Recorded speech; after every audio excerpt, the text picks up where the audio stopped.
It is 5:30. We will call the meeting to order. Roll call, please. Councilmember Meister, Present. Councilmember Beltran, Present. Councilmember Wyrock, Present. Vice Mayor Carrillo, Present. Mayor Flores. Present. I invite you to please stand and join me for the Pledge of Allegiance and to remain standing for an invocation or a moment of silence. Salute, pledge. I pledge allegiance to the flag of the United States of America and to the republic for which it stands, one nation, under God, indivisible, with liberty and justice for all. Is there anyone that would like to come forward and do the invocation? Shall we pray? Heavenly Father, we come here tonight to do the business of the city. Lord, be with us as we go through this process and help each other to make the best decisions we can for our city. We have a very important topic tonight about homelessness and people that have been neglected. Lord, help us to have compassion, honest compassion for all those involved, that we may serve everyone in our community, especially those that are displaced. In all these things I pray in Jesus' name, amen. Amen. Is there anyone else that would like to come forward? You may be seated.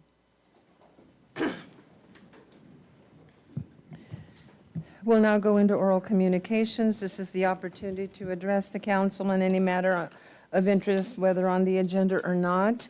Unless additional time is authorized by the council, all commentary shall be limited to 3 minutes. You'll be asked to state your name and address for the record. And again, we will adhere to the 3-minute time period per person so that we can continue with the study session this evening. Is there anyone that would like to? There you are. Okay, hi, John. I'm assuming, I guess. Thank you, Madam Mayor. John Coffey, contact information's on record. As I mentioned several meetings ago, the decorative lighting on the south side of Wenatchee and on the west side still is purely decorative, totally non-functional. Now, I don't know whose council district that's in, but maybe they'd be wiser to spend time on pressing issues than on personal agenda items. Thank you. Thank you. Is there anyone else that would like to come forward? Please do so now. Brock Neely, address on record. Fernando?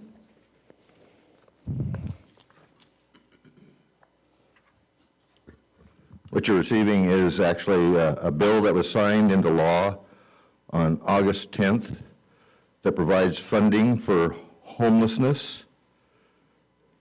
You just have to learn how to file for the grants to actually access that funding. The other one is the full text of Proposition 1. Proposition 1 has a lot of money in it for homelessness issues, and it's not regional.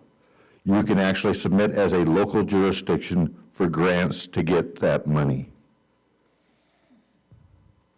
Now, in your staff report for today's agenda item, there's a list of properties.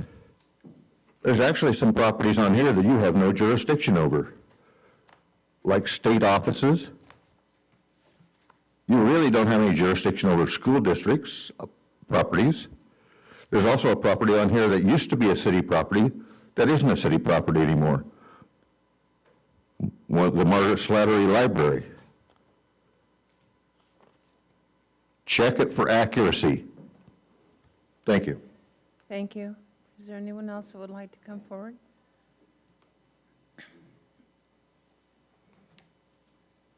Good evening. Good evening, Ed McCurvey, District 4. You know, I'd really like to come in and pay a compliment to you guys, because about a year ago, we looked at this homelessness problem. We tried to ignore it. It seemed intractable, and the flood happened. A lot changed, and there's 2 men on this staff that really worked hard in that flood situation, and one that secured the armory so that we could enforce the law, which is terrific, because looking back a year, we've come a long ways, and it took some bold action to do that. But you know, it was refreshing to have the chief of police up here and the SMART team up here and talk about how they're able to address these issues, and how we're starting to see that a big portion of these issues are related to people that refuse help. And you know, it's starting to be less of an intractable problem and more of a problem that we can have a solution for. and we can focus on, because it's now becoming measurable and something that we can do something with. I'm really excited to be able to come before you because it felt kind of hopeless before last year, and now it seems like a hopeful issue, and we're addressing that issue tonight with camping. And I know I came up here before and said your definition of camping and the one that I have is different, but letting people just camp around the city is probably not good for most of the people in the city. And despite some of the rhetoric about some of the property that's not under your jurisdiction, we really want to have a situation where we address that without impacting the wider community. So I think that even the property adjacent to the armory and some other specific areas where we can keep that stuff under control and provide a roof over someone's head at night, out of the rain, and maybe out of the heat in the summer, a place to rest instead of neglecting them and being on the river, or neglecting them and letting them be in the park where they may molest or harass other citizens of our community. Please carefully consider this, because we want to make sure that our community continues to thrive. We don't want to be worried about safety around our community, and we don't want to be worried about people downtown that are wandering around aimlessly on drugs and don't want to be helped. We have to do something about that. The most compassionate thing that we do as a city is to enforce the law equally. Selective enforcement of the law only leads to neglect and what we saw before, which was an intractable problem. We don't want to go back in that direction. We made a lot of great progress, and there's some bold steps that have been taken. Continue to take those bold steps, because that accountability is going to lead us to solutions and things that help the entire community, and really have compassion for those people that are displaced and get them the help that they need, whether it's through a care court or some other process. We need to create some paths for them and spend some time being honestly compassionate for those people that are displaced in our city. And I just wanted to say thank you for the progress that you've made, and continue to be bold and go forward. Thank you. Is there anyone else that would like to come forward? Please do so. Do we have anyone on virtually? No, Your Honor. Thank you. Okay, we will now move into our scheduled matter. Thank you, Your Honor. Mayor, members of council, the item before you this evening is a study session to review and consider regulatory and administrative options to address homelessness within the city of Porterville, including regulations concerning camping and protection of critical infrastructure. And this evening, we're going to tag team the presentation. We'll begin with our city attorney, Julia Liu. We'll hear from community development, and we'll also then hear from our safety, public safety. So we'll begin with Ms. Liu.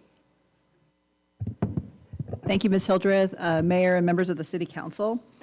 At the meeting on December 19th, the City Council scheduled this study session, of course, to review information provided by city staff related to potential regulations to regulate camping within the city and to protect critical infrastructure, and to consider the further development of the resources to serve individuals experiencing homelessness in the city. City Council had asked staff to provide a preliminary assessment of critical infrastructure and facilities that should be protected, and that the city attorney continue to search for any additional regulatory examples or options for the purposes of providing guidance in the development of the regulations. It is recommended that the City Council consider the information and staff's input and provide direction on the development of an ordinance regulating camping and the protection of sensitive uses and various public works and facilities, and provide direction concerning the planning for additional resources to assist the Porterville community members who are experiencing homelessness. As I mentioned at the last meeting, the U.S. Supreme Court did agree on January 12th to consider the Grants Pass Ninth Circuit decision involving the city's camping restrictions, and the court is expected to hear arguments from the parties in April. I'll continue to monitor this case. I've heard through the grapevine that we might get a decision in June sometime, is kind of what they're projecting, but we never know, so we'll have to see. I also searched for additional activities by cities and found information from Morro Bay's adoption of 3 ordinances in early December 2023. They did 2 ordinances, and really they're the one and the same. It was done as an urgency, and then they have a permanent one that kind of follows behind it to make the regulations permanent after the requisite amount of time period. And that regulates camping and storage of personal property on public property, and an ordinance regulating overnight human habitation of vehicles on private property used for business or nonprofit organization operations. It's pretty specific. In addition to the prior staff reports and sample regulations and materials provided, the Morro Bay staff report, along with the alternative maps provided by staff that depict where camping would be prohibited and allowed, and they had options of 100-foot, 100 feet, and 200 feet buffers. And 2 permanent ordinances, they're also attached as well. So both the regulatory stuff is all there. The same night, Morro Bay actually separately considered and adopted a shopping cart ordinance, but I didn't bother to attach that because it's already very much like what we already have in place. I will tell you that Morro Bay's ordinance does appear pretty restrictive compared to some of the other ones that I saw on its face. Maybe not quite as restrictive as Elk Grove, but it's pretty restrictive. It does include time, place, and manner restrictions on camping activities. And just by way of example, the ordinance includes detailed location limitations, specifically defined by ordinance and as may be later determined by the city to be critical infrastructure. And we've seen that. That's kind of the sort of what we're seeing now with a lot of these regulations. But they also only allow for a maximum period of 24 hours at any one location. And that's not all. They have a 12 by 12 location. They actually locate how many people, who they can be. I mean, I think they said 2 adults, 2 animals, and a tent, I think is what they say for their 12 by 12 space. So just wanted to point that out. There's other things to decide aside from just critical infrastructure when we're developing these regulations. The City of San Diego adopted revised regulations also in June 2023, so I went ahead and included that ordinance as well, which they call their unsafe camping ordinance. And I did include also a summary sheet because I thought it was kind of a nice breakdown, simplified breakdown that they include on their website as to their approach to enforcement, what's prohibited in their approach, basically. As city staff has undertaken a preliminary analysis of critical infrastructure and facilities, so they did do that on your request, and they will be providing some information here in a minute about what they're kind of proposing and some options there. In the development of any regulations designating specific locations where camping will be prohibited, the city must balance the constitutional rights of the individuals experiencing homelessness with the city's obligation to protect the public safety and health. The city should not restrict locations for camping in such a manner that individuals have no alternative places to go. Staff in its recommendations and the council via its deliberations should make clear and include specific findings substantiating determinations of public health and safety concerns related to each restricted location. I've already, of course, done some preliminary analysis on that to kind of look at, so depending on what's decided, today, what the direction is, I will be prepared to have findings that can be made with regard to those locations. The specific public health and safety dangers being addressed by each location restriction will need to be identified. So that's why we'll go through that. We'll go through that exercise. Claudia is going to speak about the current shelter capacity and increase options at this point. Good evening. So staff has reached out to companies that specialize in building emergency shelters and service providers that operate these shelters.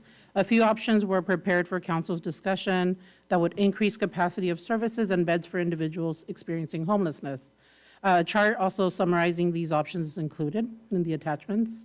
So option 1 includes expanding the existing navigation center, which currently has a capacity of 30 beds, by adding a bathroom and shower unit and a kitchen and dining facility and office space with overflow of emergency beds for an additional capacity of 50 beds to be facilitated at the National Guard Armory facility. With this option, the Armory would be operated from 8 p.m. to 8 a.m. as it currently is, but instead of being operated by private security firm, an agency that has experience in operating emergency shelters would operate the facility. So this would provide for the availability of case management services to be provided to the individuals utilizing the overnight emergency shelter, and could also coordinate the rest of the services at the Navigation Center during the day. So the city would continue to be responsible for the maintenance and utilities of the facility, and the operator would then just be providing the staffing for the overnight shift. So this option has an estimated one-time investment of about $1.1 million for capital improvements and an ongoing estimated addition to the current navigation operating expenses of $220,000 for a total ongoing expense of about 1.86 million. So option 2 includes the elements of option 1 that I just covered, with the addition of 10 emergency shelter beds at the Porterville Navigation Center.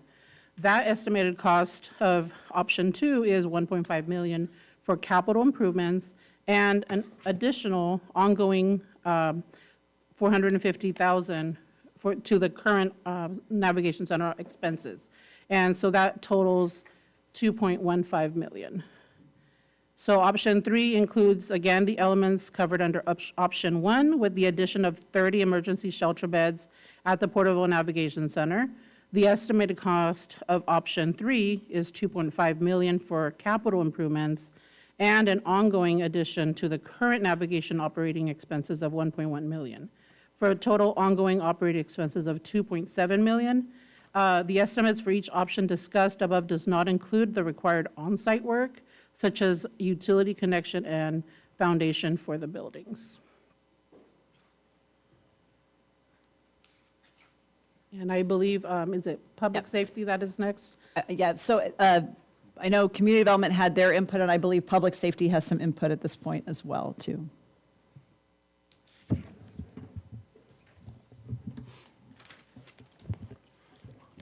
Good evening, Madam Mayor, members of council. For public safety on the police side, what we did was we looked at total calls for service with regards to persons experiencing homelessness, and we saw approximately a 60% increase in these types of calls between 2022 and 2023. In 2022, we had a total of 1,588 calls, and in 2023, we had 2,485.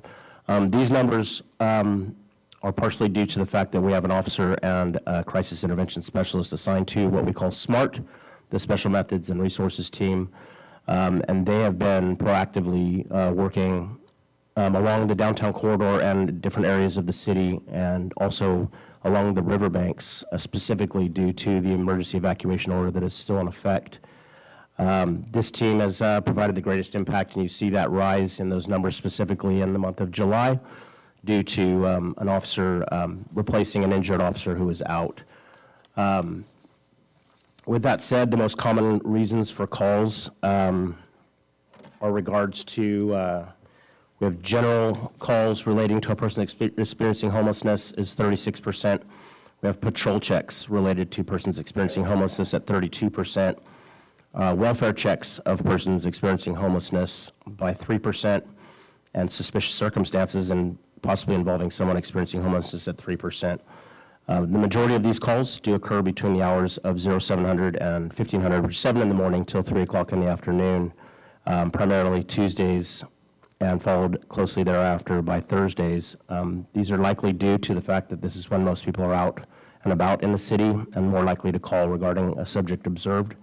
And this is also the time that our Special Methods and Resources team is on duty and are also completing self-initiated contacts. The average time that officers spend on what we call a transient call or person experiencing homelessness is an average of 35 minutes per call. And that time encompasses the time that the call is received by dispatched, and the officer's time before they clear that call, depending on what that call results in. With regards to the common conclusion of these types of calls, 45% are considered handled by officer. 14%, the person that has been reported is gone on arrival. 10% have been advised to move along and have complied. 9% result in arrests, and 5% result in incident reports that are generated. There is a heat map. I'm not sure if, Fernando, do you have that slide? The heat map there shows the concentrations of where these calls are occurring. Specifically in 2023, you'll see that the concentration of those types of calls for service are along the Henderson Business Corridor and the Main Street Business Corridor, primarily due to the fact that we have the evacuation order still in effect along the riverbanks. And I'm available for any questions.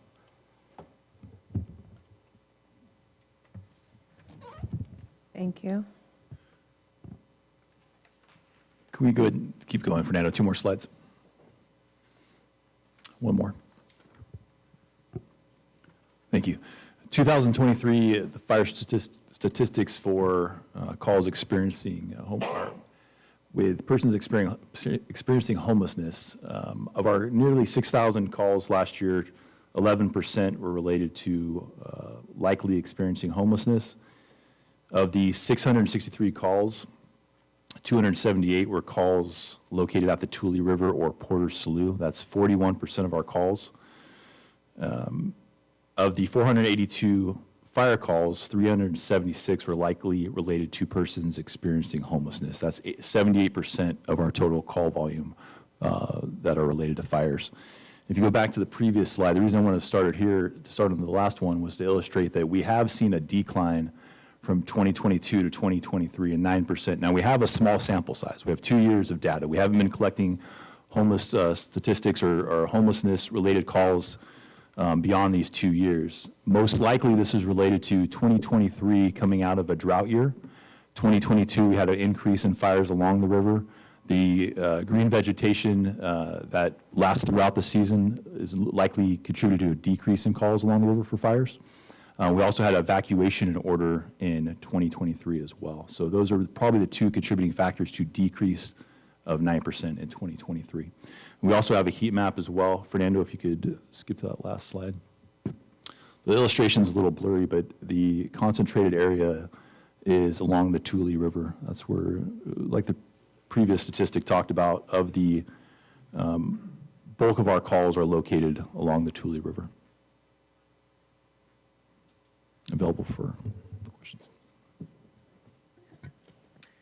Okay, so that concludes staff's presentation. And what we are seeking this evening is really some good discussion and some consideration of the options for both the regulatory scheme and then also how you would like to proceed with the shelter. And that would be the navigation center as well as the armory. So we are seeking direction on both of those pieces. Okay, thank you very much, and thank you for the reports and the information from staff. Mayor, just a couple clarifications Sure, too. I know that please. somebody had mentioned something about city-owned property or city public property. That actually doesn't have to be part of the equation. I mean, obviously, we want to look at our own public infrastructure, but Right. we are also, as part of this process, able to look at other public facilities because we do regulate where people can go, and so we can utilize those if we feel like they need to be protected or we think there's specific threats associated with them or dangers or health issues or whatever.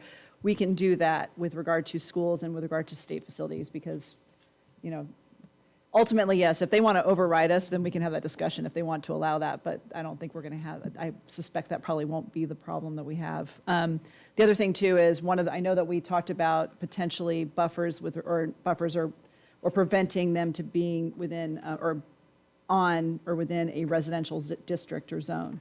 So I do believe that there may be some illustrations that we didn't mention That's those where I yet was- that city staff has. And then Yes. the third thing I want to mention before I forget, so that way you guys, and then I'll turn it over to you, is I do believe we do have Eric Rosen from Kingsview. He is available I via Zoom. see him on there. If you guys have questions concerning the navigation center. I really appreciate that. Thank you. Because it was important, and I appreciate the clarification Right. of that list. That is, because it was my understanding we were going to have something to the regard of the buffers on the citywide infrastructure to that regard. That is correct. So we, as you can see on the GIS map, so what we did is we have a few layers. We looked at buffer zones from various identified infrastructure. The most common would be, we have a 200-foot radius around most of the infrastructure, including educational facilities and governmental facilities, medical facilities. The 200 right now? This, yes. So in addition, we have a 10-foot buffer around hydrants, and we have a 20-foot buffer from the Porter Slough and the ponding basins. So then what we also did was, if you wanted to visually see what changing the 200-foot buffer to a 100-foot buffer, we have that capability. We also have the capability of shrinking that even further down to a 50-foot buffer, just so you can visually see the impact. In addition, we do have it's not really a buffer, but it's all of the residentially zoned areas would be no camping. That's what we have visually as well. When we added a buffer to that residential zone, it basically wiped out the entire city. So we backed off that and then just made it the residentially zoned areas. And just in my experience in looking at all the massive amounts of regulations I've seen, the cities that have the buffers are the ones where their residential is definitely concentrated in specific areas of their city. And as we've discussed throughout the years on many occasions, you have residential sort of throughout your city, so that makes that very difficult. Thank you. Council, are you satisfied with the information we've been given on the buffer and the explanation of the infrastructure? Yeah, can we see a couple, I don't know if you've been clicking through them, like, at 50 feet, 100 feet, 200 feet? Just the, A lot of these, this right here, this shaded part is what that 200 buffer zone would look like. okay. 100 feet would look like 200.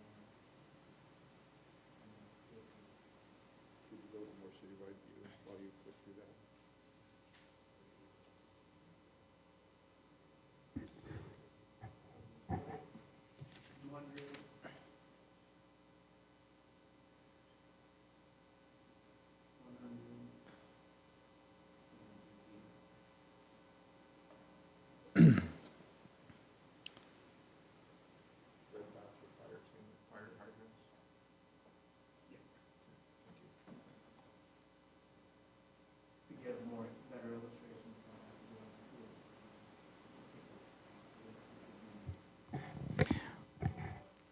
Fernando, as you scan, will you please go to the Tulip River where there is historically several encampments?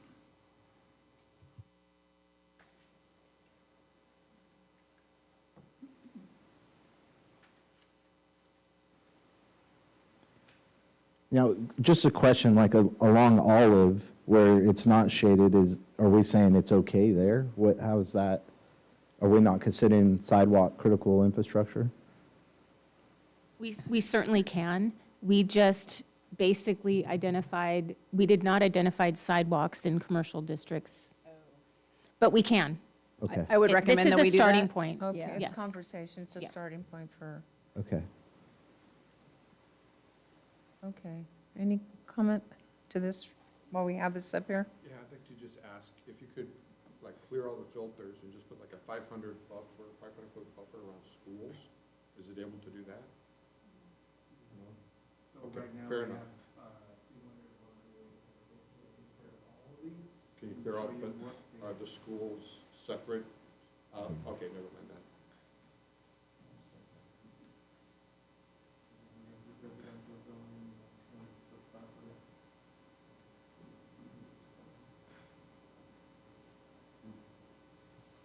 Okay, we're looking at all residential. As it was explained to me, if we identified the different categories and in different layers, it would have been too busy where you would not have been able to. That came from our GIS person. Yes, the data behind the map would have been too much data for Mr. Fernando's computer to be able to operate it. Thank you. Thank you. Going from 200. So, another consideration that Mr. Knight shared with me is we list out on the map the Porter Slough and the Tulip River, but we also have other waterways and ditches that run through city limits, and we should make sure we incorporate all of those. I mean, if we didn't do a 200-foot buffer on sidewalk and we went with a 25-foot buffer on sidewalk, that would still help this situation, right? And then as far as like the Walmart parking lot, that's private property. So we don't technically, they need to call and we'll enforce the law in that sense, but Right, they need to do a couple things. They need to post, so they make it clear that you're not allowed to do that, and then they can call us when they have it posted, right, and we'll help with enforcement if it's posted. okay. Yeah.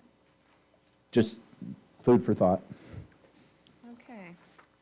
Now, I'm going to bring it back so that we can begin to unfold a dialogue and a discussion. And before I turn it to council, I just want to say, in 2020, Porterville opened its first navigation center, and we were the first. And this is where we are now. And the services have been provided since 2020. And we have worked very hard for the operation of the same. And it was under Turning Point at the time, and we now have Kingsview. I am ecstatic to see that we're going to unfold the dialogue even further so that we can see where it is that we need to go. And it's a constant, and we will see where it is. I'm going to begin with the council member that would like to unfold the dialogue first, and everybody will get the opportunity. So who would like to start? I'm being courteous tonight. Anybody? Anybody? I don't mind. Okay. So personally, if unfolding the dialogue, I guess we'd start with options and what we favor, and I favor option one. I do have questions on it, and I met with staff, and I just want to be fully transparent, and so I'll ask some of those questions again, and then that way we're on record. But, so starting with the Armory, why only 50 beds when the Red Cross was willing to do 100 beds in the Armory? Mr. Ridenhour, do you want to take that? I know you were No problem. interacting with them. I believe when we arrived on site at the Armory initially, at initial review with the fire marshal, it was believed that 100 beds would be able to be occupied in there.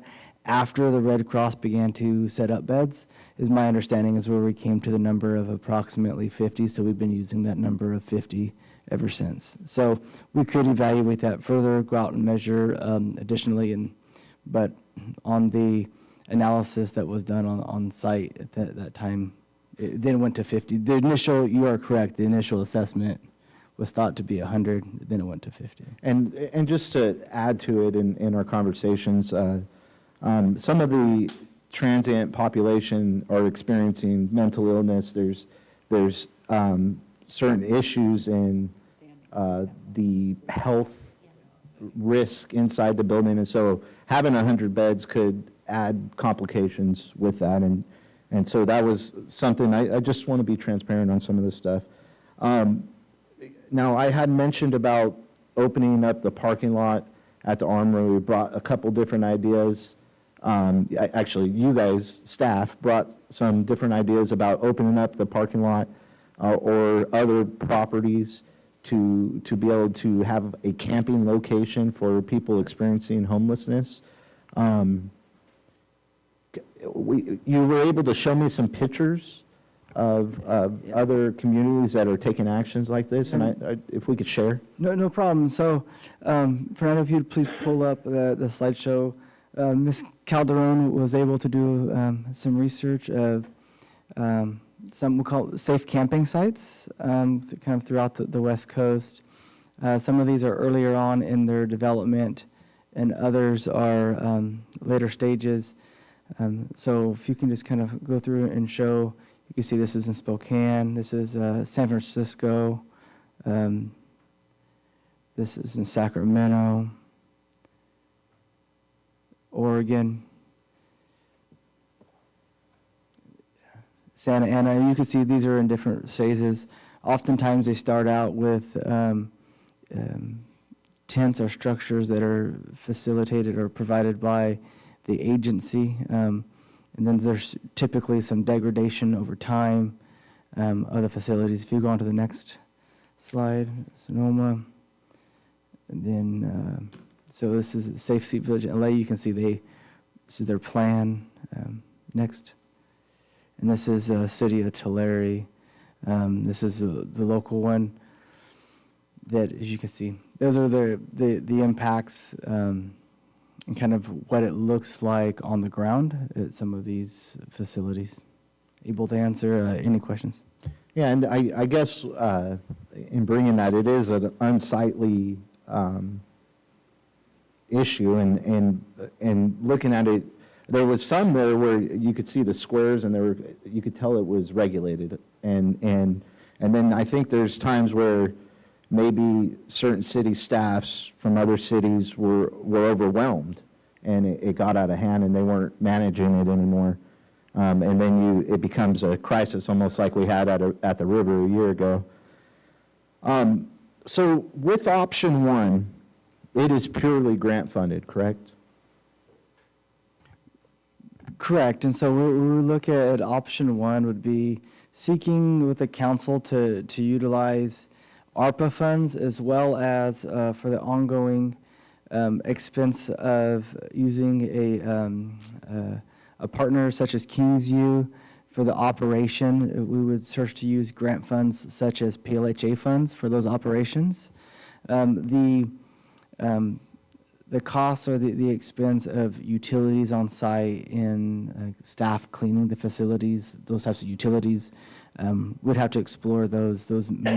Those costs may still just be borne by the general fund, but we're working on that. But that is, the bulk of the current cost is for the operation, not that maintenance cost. Gotcha. With the state experiencing, and it seems like this number keeps changing, but around a $68 billion deficit and talks of certain funds being cut, if that was to happen to our grant, I don't know if do you believe that's a possibility? Yes, because the PLHA funds that we're currently looking at is based upon the transaction tax that occurs with real estate. If you would remember, a few years back, the state of California passed a law that I believe there's a $67, if I'm right, Claudia, fee associated with real estate transactions. So those fees are collected in this, they come back to the regions of different regions of California in the form of PLHA funds. And so we have a 5-year plan, and we are in year 4 of that. So then we would be coming back to the council for the next 5-year plan here in a year. And you should see an RFP coming back pretty soon as well for PLHA funds, because we have an annual RFP for those use of funds. Currently, those use of funds have emergency shelters, so we fund part of the navigation center with those funds. We also have permanent supportive housing, transition housing. We have several different things that that the council funds, or different agencies the council helps fund for the support of homelessness in the city. And so with that in a year, and asking all city staff, what do you feel like that is a secure grant? I guess is what I'm just saying, yes or no. Yes, I'm secure that there will be funding there. The amount of funding, because it is based on transactions, will vary. The funding to date has been more than expected, I would say, right, Claudia? It has been more than what we expected, because we got an original estimate, and so from the state of California, it has been more than that. But we're continuing in changing economic times. Interest rates have been up. There's lots of things going on in the world and in our country, so don't have the utmost confidence that the number will stay the same or be up, but I am confident that there will be number, because there is always real estate transactions that occur. Yeah, and I guess what I'm trying to entrap you into, but if we meet capacity at the Armory, if we lose this grant funding, what will be the action then to continue to keep our streets clean, to keep our parks free of transient population? And so then I kind of go back to the idea of some kind of camping area where we permit the ability for homeless to have a place, people experiencing homelessness to have a place to go to. And you did present some options, which I do appreciate. I know that it is a unsightly view, but I also hate seeing it at a river, and I hate seeing it in front of the storefronts. And so I think if we have to take action, it may be the only avenue in the future. Some other questions, and I'll be able to talk more on it as we go, but how many people are experiencing homeless issues today, the population in Porterville? So the point in time count from 2023 is 299. And what was it at last year? The year prior, 2022, it was 212. 212. Let me double check my notes, but that's for what I remember from, Oh, it's just from my awesome brain that he's there. got it right off the top of his head. I Yeah, love that's that. Thank you, correct. So Jason. 212. Yeah, so what's that? 87 more this year. And so something for myself, and I went on a ride-along on Friday with the police department, and we came across a transient. I assume he was a transient. He had the look. He had an open container, and he was from Alabama. And it struck me because I thought, how do you get to Porterville when you're from Alabama? And I've heard of different stories, and so it just makes me wonder how we have almost 100 people. That's around a 30% increase in 1 year in our homeless population. And so it just makes me wonder what's going on, if something is going on. And I'll just leave it at that. Thank you for letting me lead there, Martha. I appreciate that because you'll reserve comment for more as we continue dialogue. I just would like for public to know, in the point in time count, when you physically go out there and staff goes out there and the team goes out there, they try to get and gather all the information the best that they can from the person. And it may be that last year, that's all that showed up, or they were able to gather that number. It could have been more, and you just don't know until you're physically out there and taking the number and talking to the person. So they may have had that number last year as well, but they didn't show up, and they didn't provide information. I just would like to have that clarified for everyone. Is there something different to that regard? Please let me know. No, just to add to that, the survey is voluntary, so we could encounter 1,000 people, and if none of them want to survey, then we have 0. So it just depends, it's voluntary. Do we have the year before that? What would that be, 2021? I can look it up. real quick. Yes, so between 2020 and 2021 has the same numbers. They, with the pandemic, didn't have the count, so it was 213. So about steady on those years. So we had a 213 and then a 212 and then a 299. Correct. And is there any numbers before that? Yes, and so 175, 195, 132, 177 in 2016. 2015 was 123. Okay, that shows the It's a the trend. And that is a common trend throughout California. So also something to note, speaking with individuals who specialize in this field, one of the things that they informed me, I kind of asked a similar question, council member, about the spike. And as you have more, as you have more outreach into the individuals experiencing homelessness community, they're gaining some trust. And so oftentimes those numbers do grow when those services get established, like when you have the navigation center. So they're able to capture a lot more of the count and to be able to have a lot more people volunteer or allow the volunteers to then take down their information.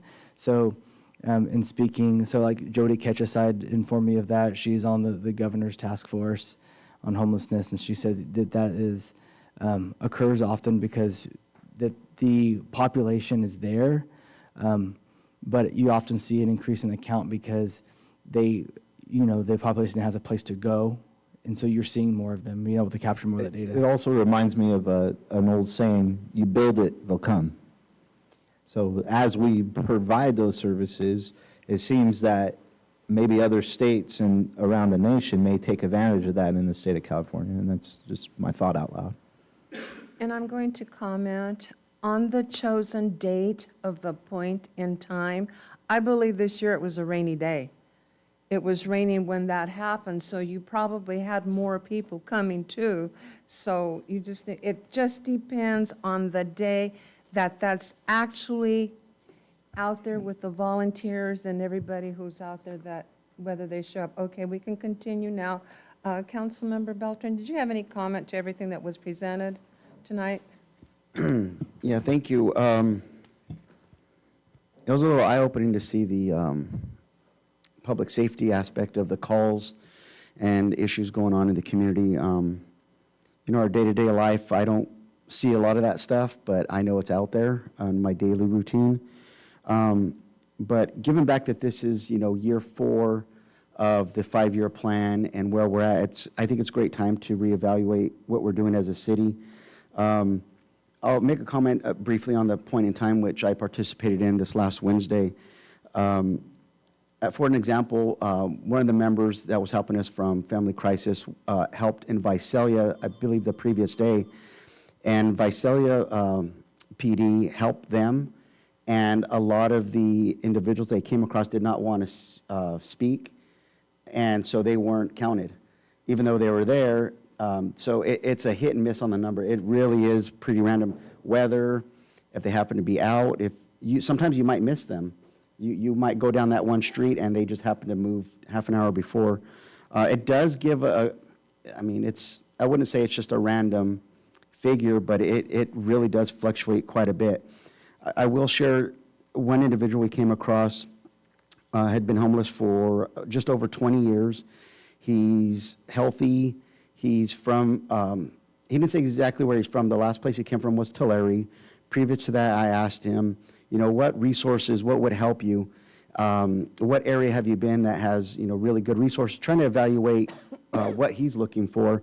He said Bakersfield had the most amount of services and stuff that he really liked, but it was interesting, given all that, he found himself in Porterville. And it's like, well, if Porterville or Bakersfield had such great services and they had what he needed, why is he here? He's not from Porterville. So it's really weird trying to figure out why, unless you have an in-depth interview with them, you don't know why they end up here. Especially, you think if we had a blank check and we provided all these great services, let's say like Bakersfield did, if it didn't help this individual, I'm not sure what good I wouldn't say that there's no good in those services, but are we spending good money after bad because they don't want it for whatever reasons. And I love that Porterville has that heart. We've done it with a drought. We've done it with a flood. We had the evacuation center for Tulare County. I love the heart of this community, and I'll continue to promote the actions we are taking. This isn't a homeless issue. It's not about the home. Statewide, it's about substance, it's about mental health. And so we talk about homeless because we see them because they don't, for whatever reasons, they found themselves in that position. But this isn't a lack of homes, it's a lack of care. We're doing what we can as a city. Unfortunately, the county is stepping up with the care courts that'll be happening this year. But it's not about homes. It's a lot more than that. So I don't know if we want to specifically talk about options on this part, if we're ready to talk about that specifically, or just the general. We can have, and if you can favor your option right now if you'd like. And Yeah, we'll go from there. Okay. Yeah, in this section at least, as well, I like option 1, just given that the investment, this is coming out of our general fund. I like the options of having more bed space. I know that with the proposed regulations, this will put more individuals into the shelter, but I believe that we can adapt and fit most of those individuals. And if not, we can reevaluate when we come to that point. But I think because this is coming, not a lot of it, but a significant amount coming from general fund until we get more funding sources. And I believe once we open this up to another agency, I believe that will open up some more funding sources for that, because it won't be a private security, it will actually be a care provider. So that will kind of, I wouldn't say stop the bleeding in a way, but it will bring services to those individuals that they can contact and speak with people that can provide that service. So given that we don't have a blank check, option one is the one I would support, just given my experience on the link committee. So that's about all I had to add for now. Thank you. Councilmember Weinbrock, any comment?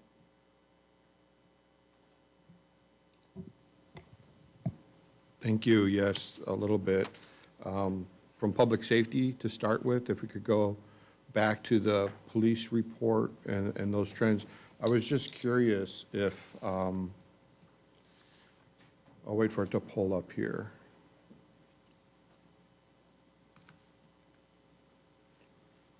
I think it's slide 2, where it showed a big uptick in July of this year. I believe it was, I heard that some of our officers on the SMART team were unavailable, so other officers responded to calls.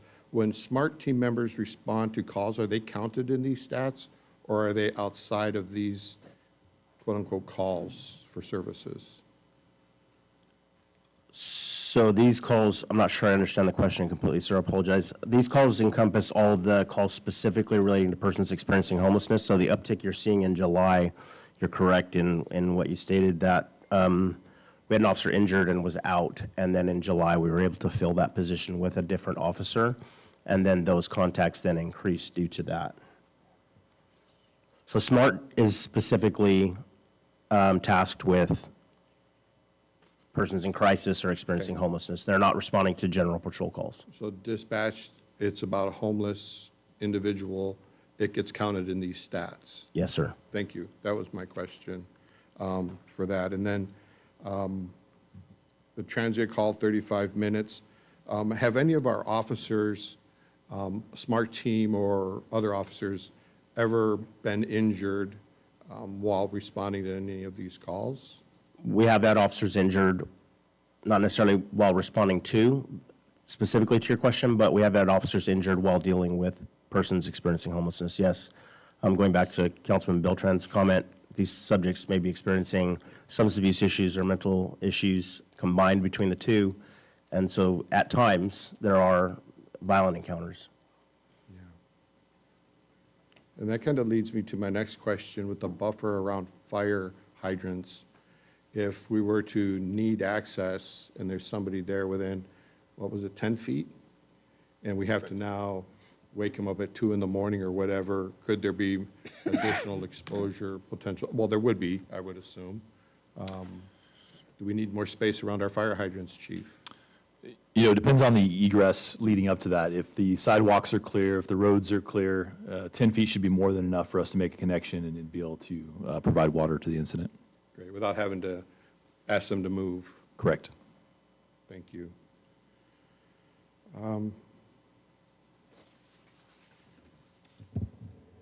I've got a couple of other questions. The term camp, I heard Mr. McCurvey mention about the definition of camp, and when I was driving in today, I was thinking about the same thing, and our Native Americans used to sit around a fire and they would pass on their generational learnings by storytelling. And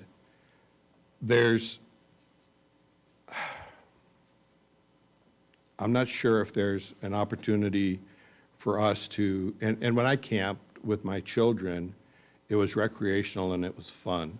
When I went to camp as a child, it was fun. And so I'm wondering if there's a different term that we could use throughout this information, this process, instead of the term camp. If that's the accepted term in the legal field and in the political field, I can accept it. And then another, just a general comment. I see that cities are being troubled with the term, are using a term restriction. And maybe it's where we're going to grant permissions and we remove these restrictions. You know, we grant permission. I know it sounds funny, but, you know, the permission is more than 10 feet away from a fire hydrant and not restrict you from being within 10 feet of, and et cetera. The HMIS program, I appreciate the staff's time this week or last week to spend with me to talk about how we wanted to have or where we are with that interface where SMART can enter data in to a system that would work with other agencies. Have we advanced at all towards implementing that within Porterville? I think we talked about it at the council 6 months ago, maybe. I can speak on that for just a second, and then Claudia may be able to shed some additional light. We've been working closely with HMIS and with Kings Tulare Homeless Alliance to try and gain access. There is some pushback in that the overall perception, their perception of law enforcement's interactions with the homeless is one of negative nature. With Kings Tulare or with the homeless? Well, pardon? You said their interaction with a police officer. Would that be the homeless interaction with a police officer who's subscribed to the HMIS system, or Kingsview? The homeless, people experiencing homelessness, is their, Kingsview's perception of the homeless people's perception of the police is that it's one of a negative interaction, and we have provided information and done presentations with the mayor in attendance at the homeless task force meetings to demonstrate that that's not the case in the city of Porterville, and that we have established rapport through creating a team like SMART and having officers on board with the fact that we're going out not with the specific intent of making arrests. We've done, Captain Manus and I have sat on lengthy webinars with allied agencies, specifically Chula Vista, for hours to speak with them about, because Chula Vista does have access to HMIS,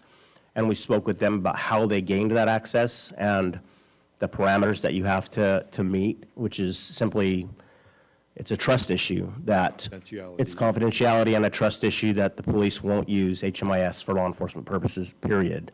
And that was made very clear to us by Chula Vista. And we have passed that information to the Tulare Kings Alliance. And I'll just say, to my knowledge at this point, without any avail. We're still have not been granted access. We met with Tulare Kings Homeless Alliance probably a year ago, asking for permission to have access to HMIS. We sat down, we presented our stats, we presented our interactions, we presented our team, we presented our concept, and then we went further and did a specific formal presentation with our SMART team at the County Homeless Task Force meeting, again, pushing our message of what it is that we're trying to accomplish. And to my knowledge, we haven't gained any traction yet, but Claudia may be able to speak further to that.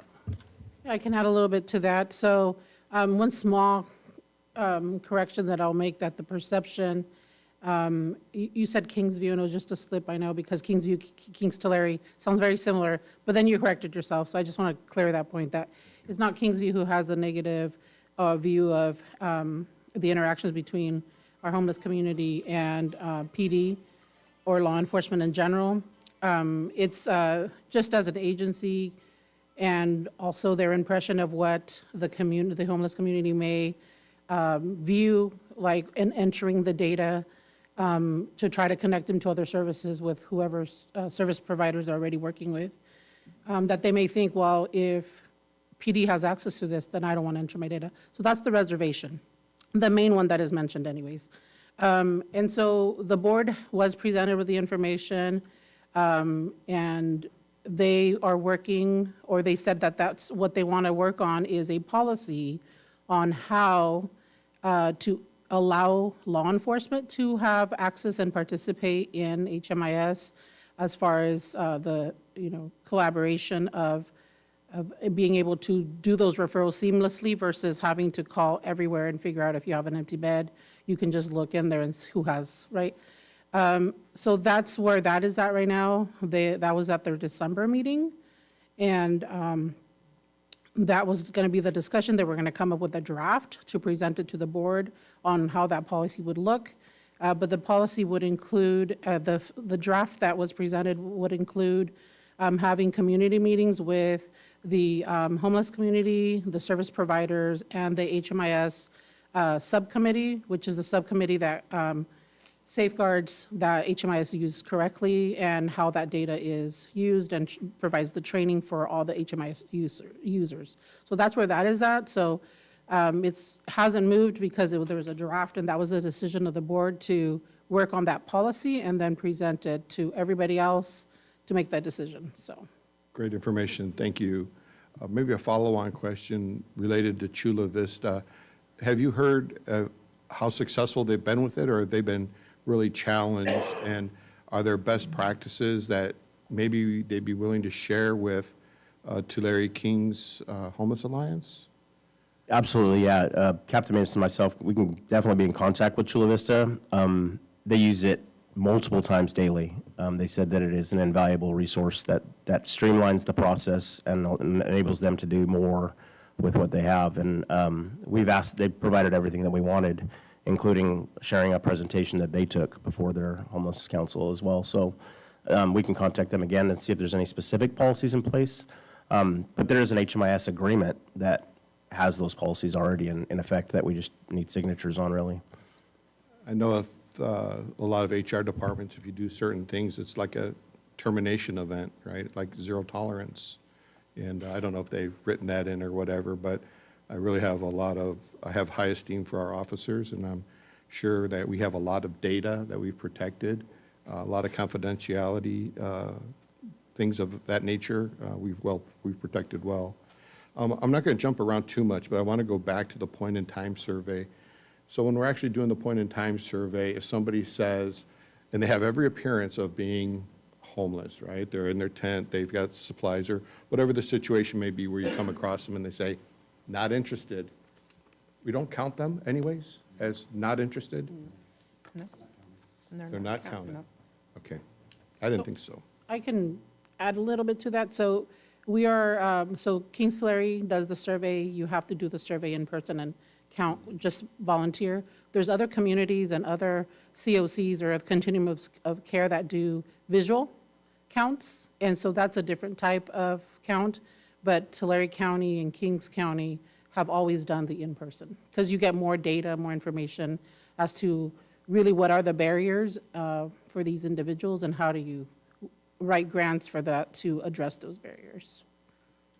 Thank you. I'd like to, really great information, and I've heard from our colleagues, our council members up here, Beltran and Meister, about the mental health programs, and I did talk with staff, and we're not going to be able to probably figure out why people are truly homeless and what caused that homelessness, as people kind of found out from the opioid crisis why there was such a problem. And maybe someday we'll be able to get into the medical records of people, not we, but somebody could do a study to see what's really causing the mental health problems out there and who may be responsible. The Navigation Center, right now, I understand there's 15 emergency beds and 15 bridge event beds. Are those full every single night, those 30 beds?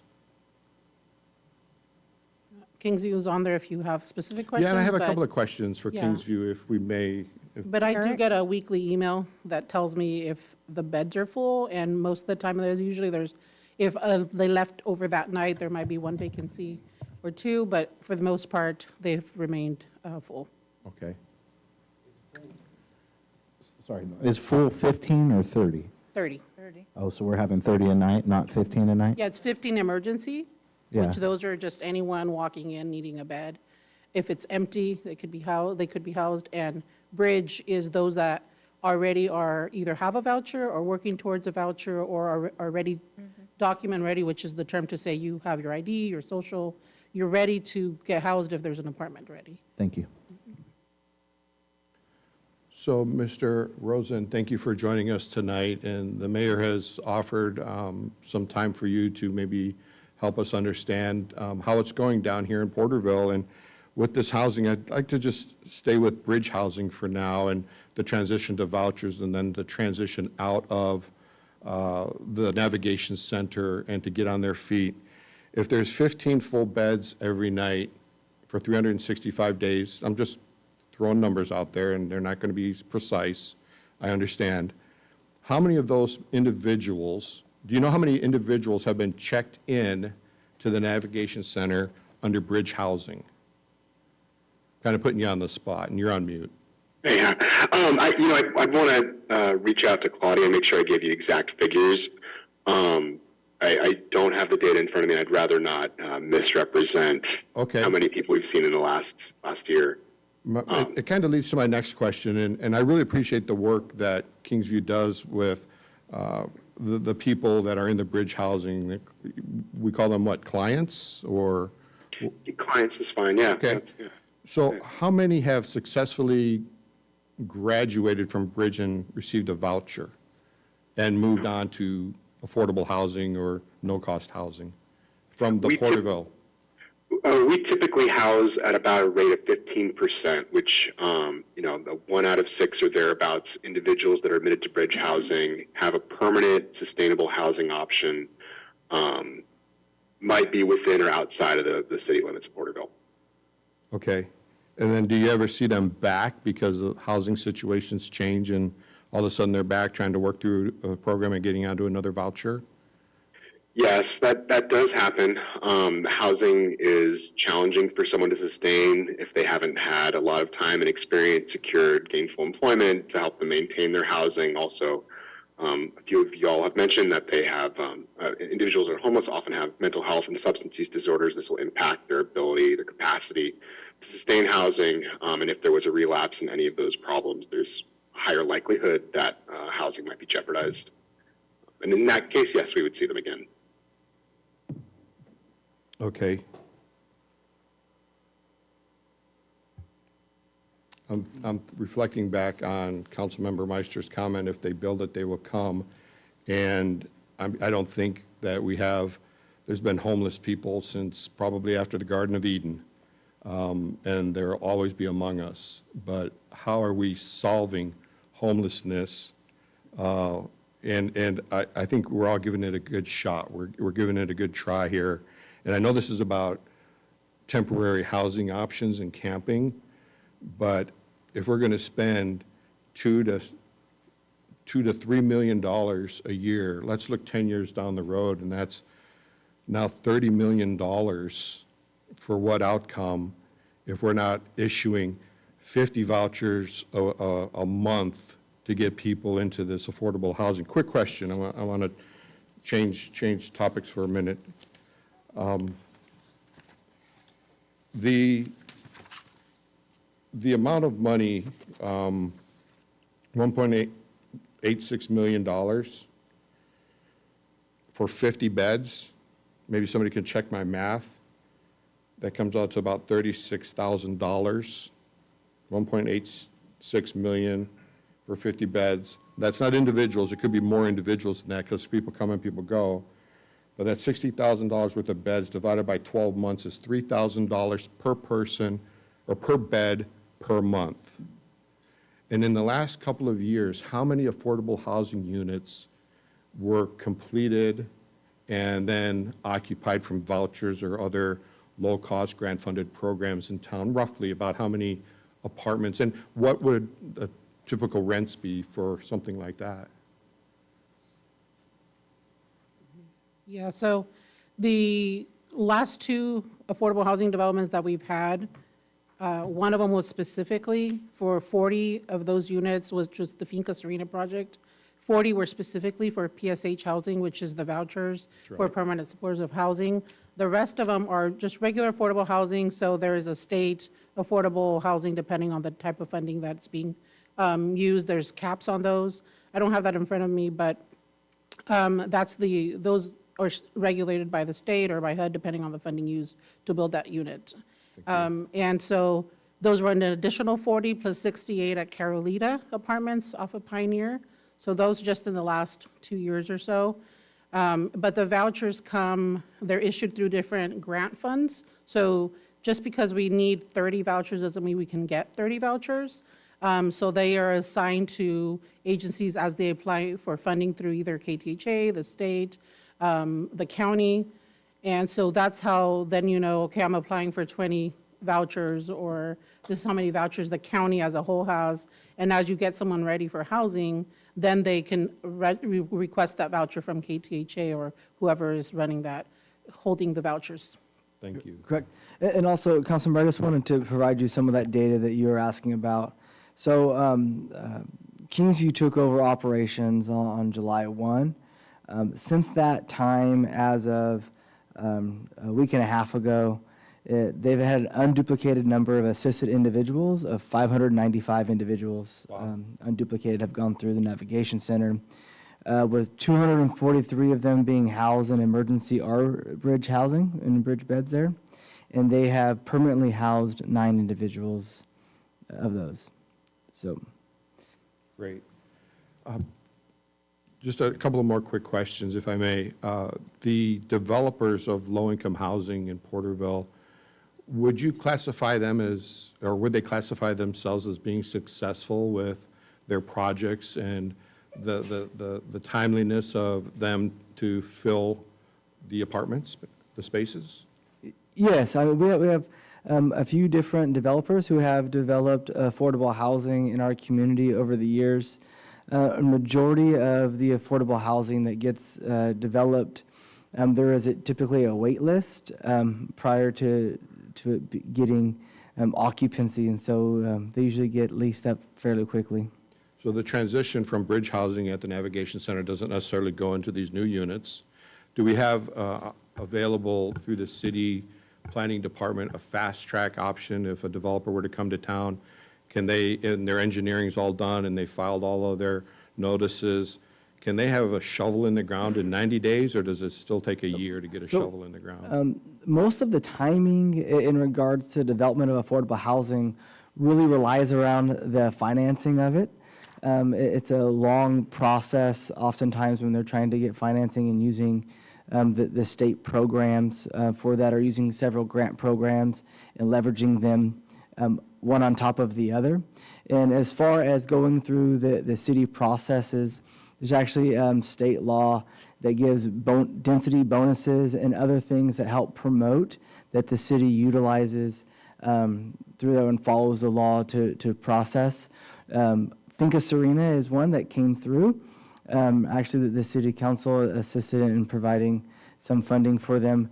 Besides that point, they needed 0 entitlements. They came in and staff worked with them and looked at several different locations throughout the community, and they were actually looking in the valley and selected Porterville as their first project in California as being a Midwest-based company and developed here.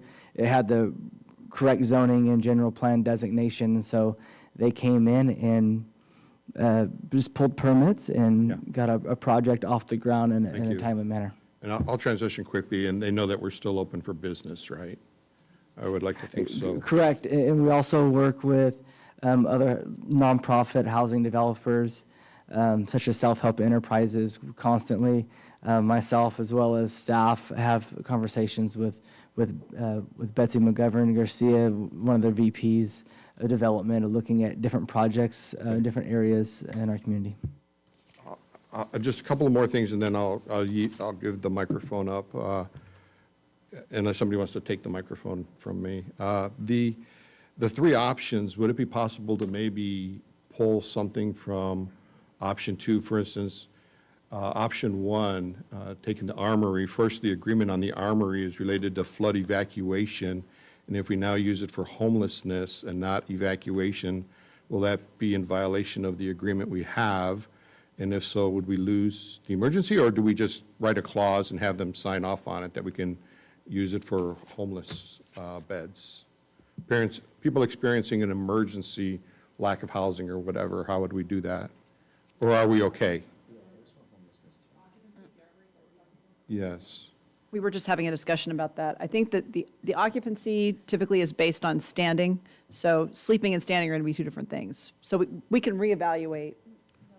Oh, sorry. No, the use of it initially was granted to the city of Porterville for $1 or whatever it was, for flood evacuation people. If we use it for homelessness, do we have to write a clause and get an agreement in place? Well, we're working through that, I think, with the Perfect. state right now. Perfect, We thank don't you. know yet. I mean, we're working through I that. was wondering if option one, instead of putting the extra 10 beds at the Armory, is there room to put the kitchen and the dining, or the bathroom areas at the existing navigation center and 10 beds? Or do you actually need the physical structure, solid walls, or do we not want tents at the navigation center? So option one actually is the all construction to take place at the Navigation Center. That's the facility that the city owns. Right. And so there is, so that's what that development would occur. So all construction, it would be the continued operation of the Armory, just the operation by a service provider that has, you know. And my comment is, if we didn't expand the services at the Armory, could we put the extra 10 beds at the Navigation Center and still fit in the kitchen and the bathroom? Or would it be cost prohibitive because we have to So Wanna set build? up that would be a structure. decision, so Camping they, site, basically? No, Oh, I'm talking about so more bridge housing is what where I'm going with this. So we could, are you asking to construct additional bridge housing at the Navigation Center or at the Armory? I don't know if it would fit, that's my Oh, so question. yes, so there is room for expansion at the Navigation Center. It's looking at different options of how to do that. We were, staff is not currently recommending any permanent construction at the Armory, as the city doesn't own that real estate and wouldn't want to invest the capital there. There is space to build additional structures if the direction of the council is that to invest in additional bridge housing instead of emergency shelter housing.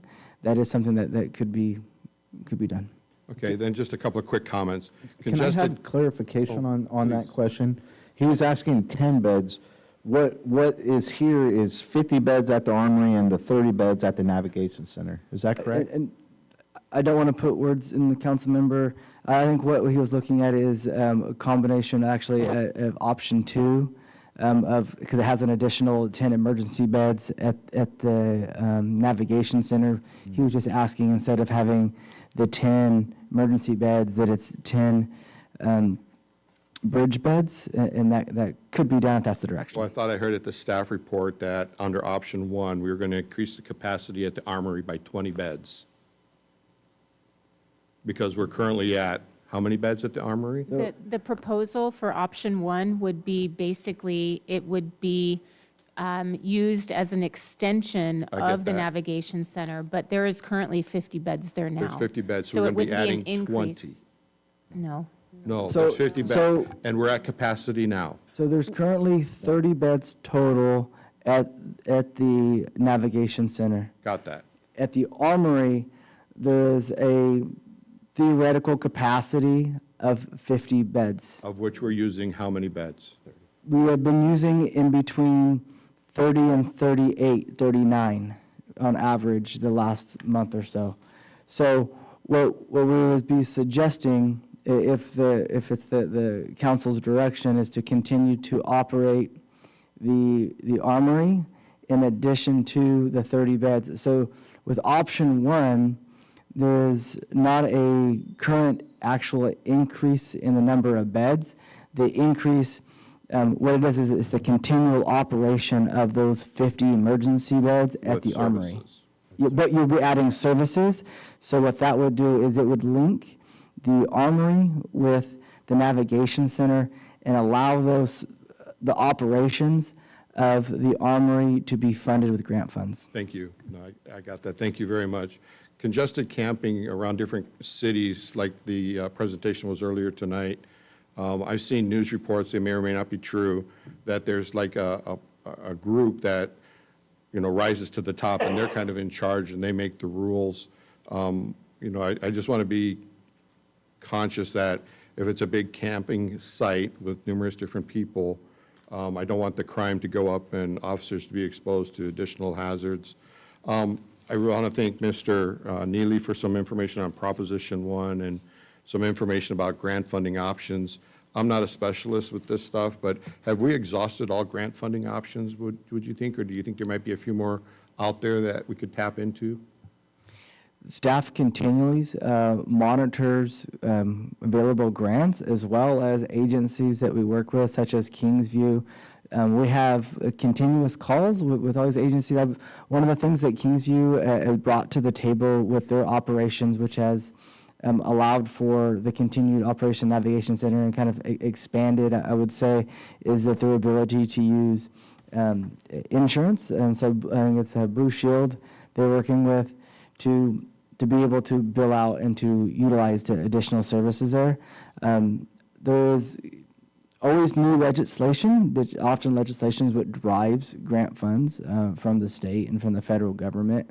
So I wouldn't say that all grant funds have been exhausted because there's continuously new ones coming out, but we stay on top of it. Staff from the Community Development Department, as well as Police Department and the administration continue to participate not only on Cal Cities, but also in different homeless task force, as well as in policy settings.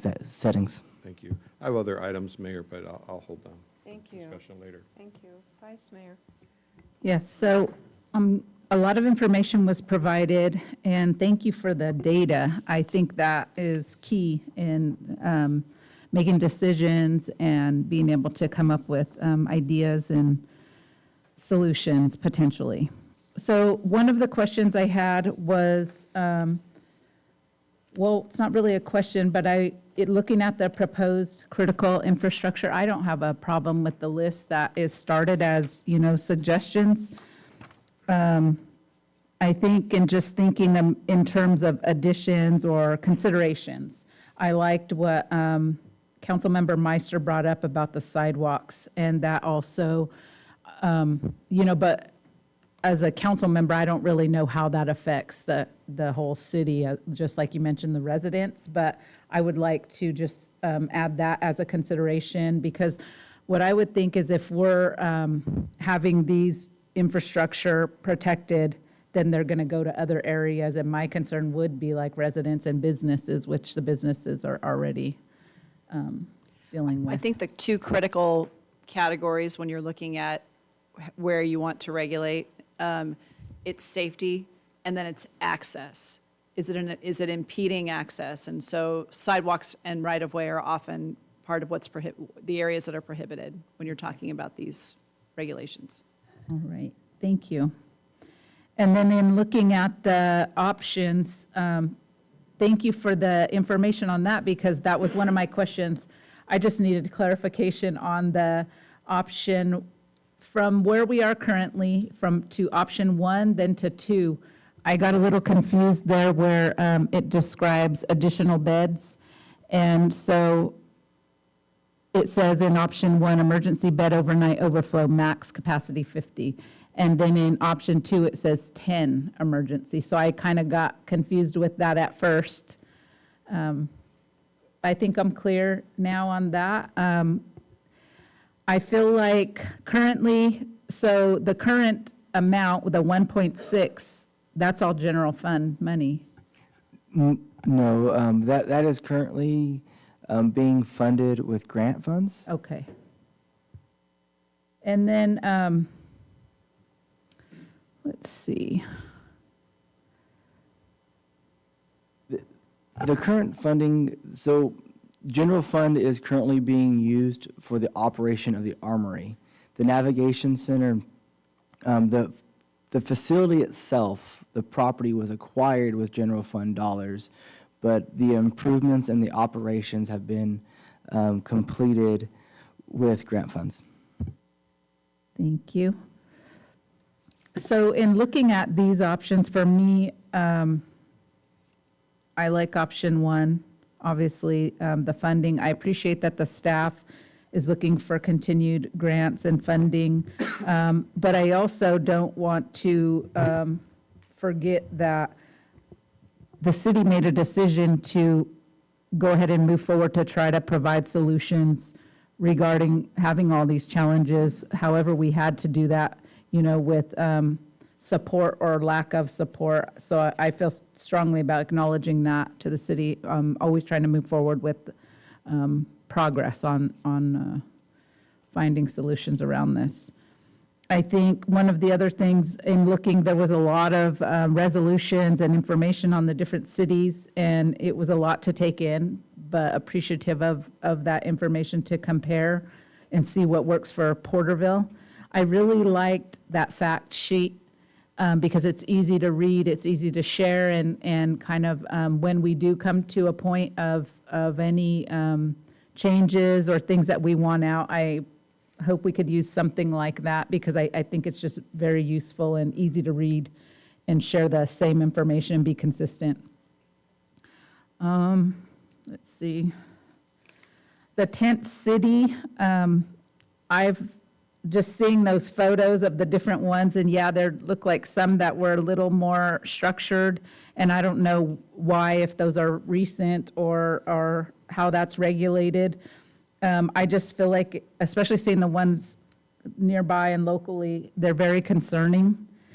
Because the first thing I think about is the children and the women and the older people that are there, and just being confined in a place like that. And I also recall in the meetings that we have, that we get updates and some of the things that Public Works and the fire and the police deal with, just those being condensed into an area where that's happening, the fires, the fighting, the injuries and things like that. So that kind of is concerning. And I think what the data kind of shows is, in looking at the cost, and it is very significant, whether we get grants or not fully funded on grants, it is a significant cost. But, to divide up per bed by the total amount, I think that we're missing all the costs that it's costing the city to cover right now, like that data we just received from the police and fire of how many calls they get, how many hours they spend. If somebody's out on an injury, taking care of them. There's just a lot of cost associated with this that we don't really see at a glance. So I just, those are some of the things that I'm thinking about as we try to move forward and make decisions. Thank you.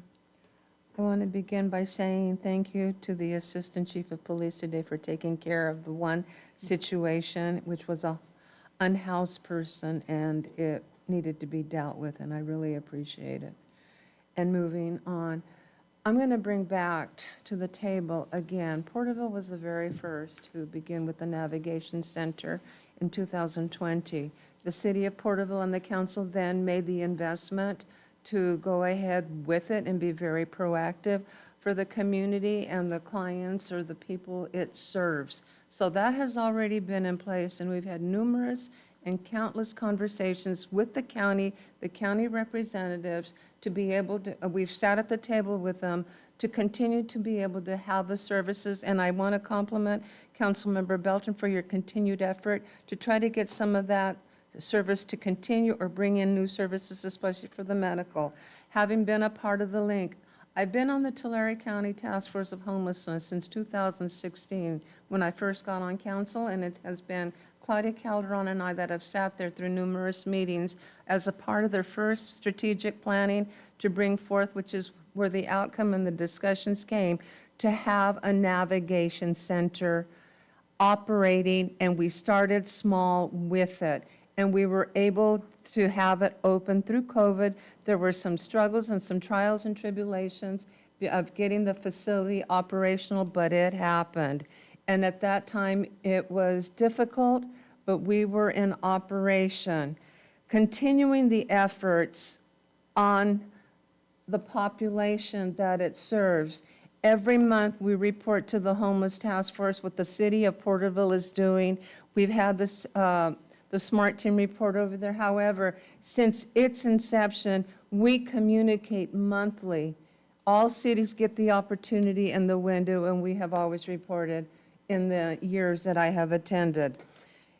With that, in continuing the discussions and moving forward, to be proactive, as I was looking at this in conversation, and as I was looking at option one from the beginning, I asked the question, explain to me what the other two options, and I asked the question beforehand as to what it would and how it would be.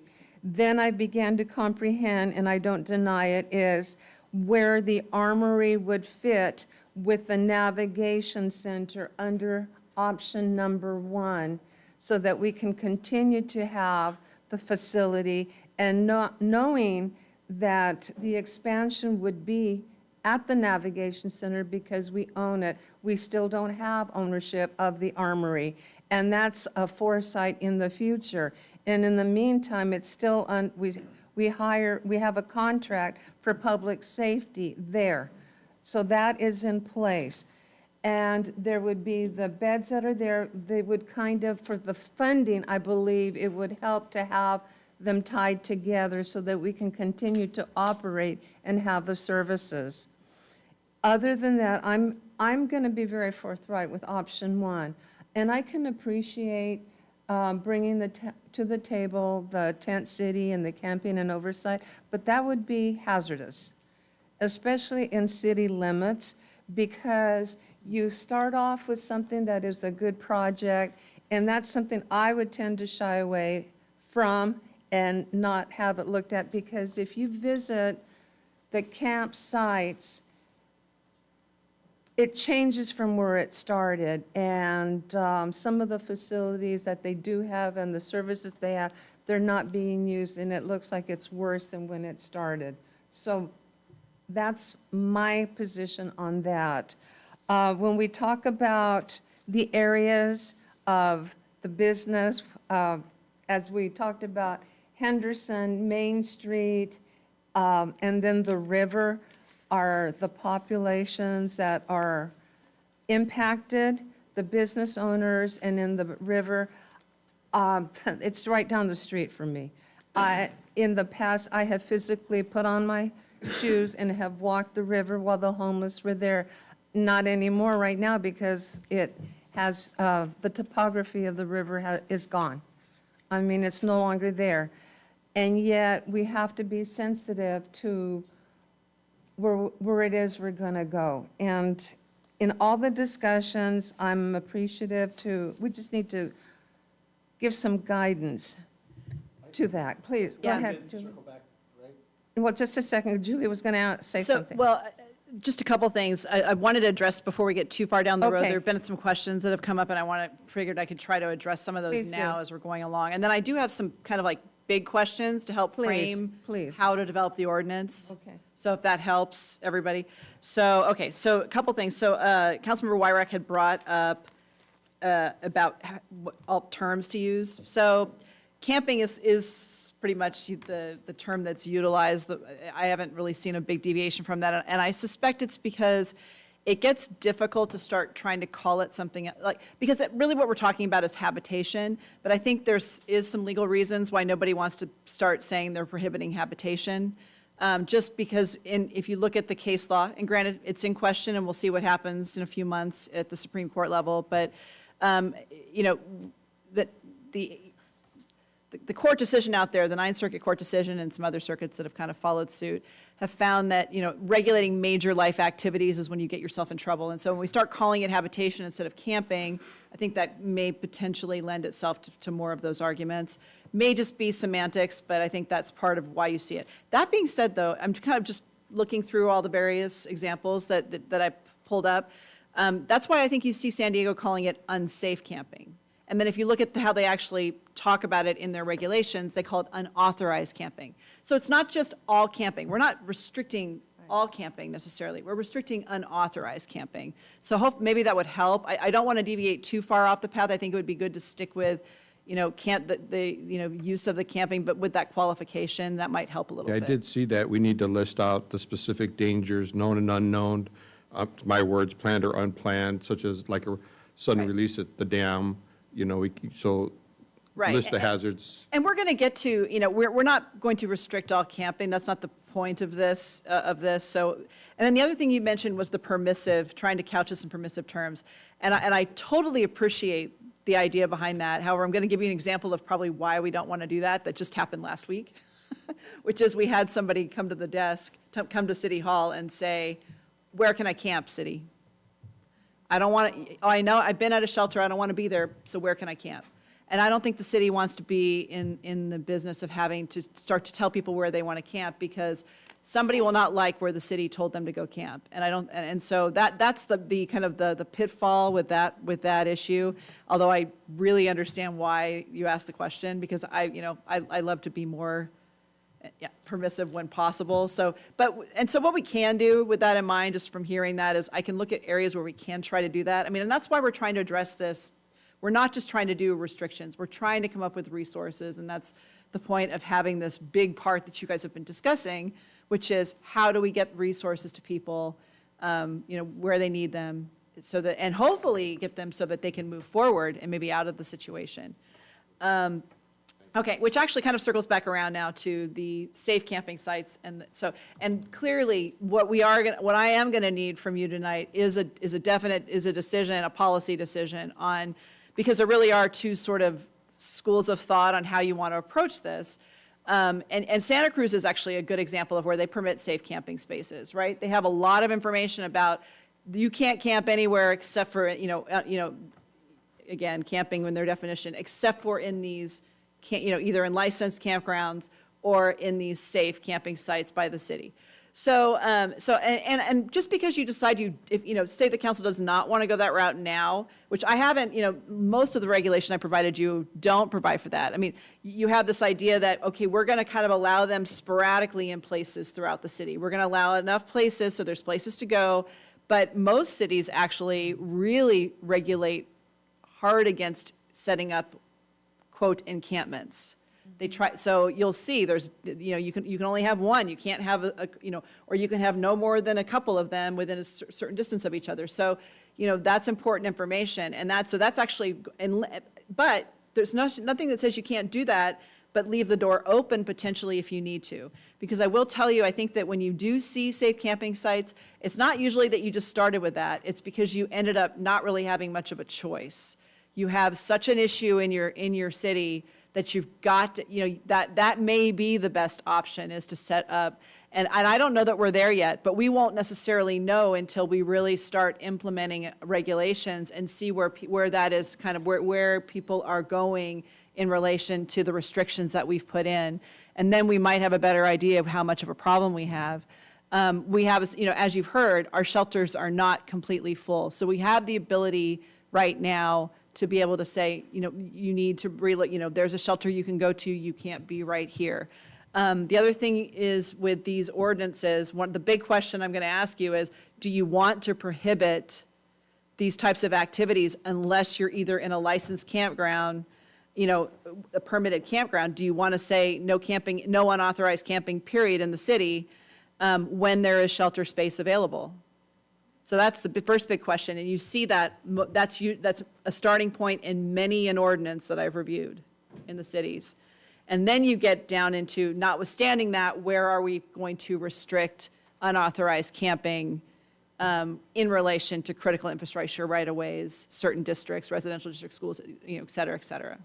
So. Just, if I may, I heard you say you can't camp, possibly, if we wrote it in there, if there are beds. But then who do we pick that's in a tent and say, we got to move your property and you're going to go to the navigation center or the armory? Right. So how that works, and actually, so if you saw, I know that San Diego kind of has a prong approach on how they do that, and so does Morro Bay, by the way. So you actually start with trying to get voluntary compliance. And if they don't do that, then you give them a 72-hour notice. And if they still don't move, then Morro Bay has actually, in their ordinance, they have given themselves the ability to move the camp and store the property. So, and granted, yes, it's not just a theoretical and a hypothetical. You really do need to have a space for that particular, individual or individuals. Are they in fact eligible? So for instance, if you have a mother and a child, right, and there's theoretically available shelter, but that shelter doesn't accept children, it's not truly available. I thank you for going into that, and you really answered some of my questions and thoughts on we could call it tent cities or designated camping zones, what depression era looking areas. But ultimately, to be able to enforce the laws that we're setting forth, or the ordinances, we have to have open space.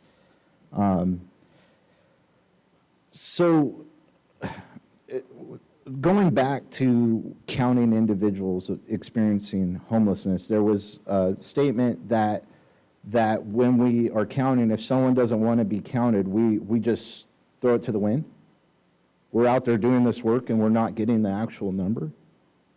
That's HUD's, that's their policy through the housing. Well, so here's my thing is, if we're going to get real statistics, because what bothers me is now I have an 87% increase this year.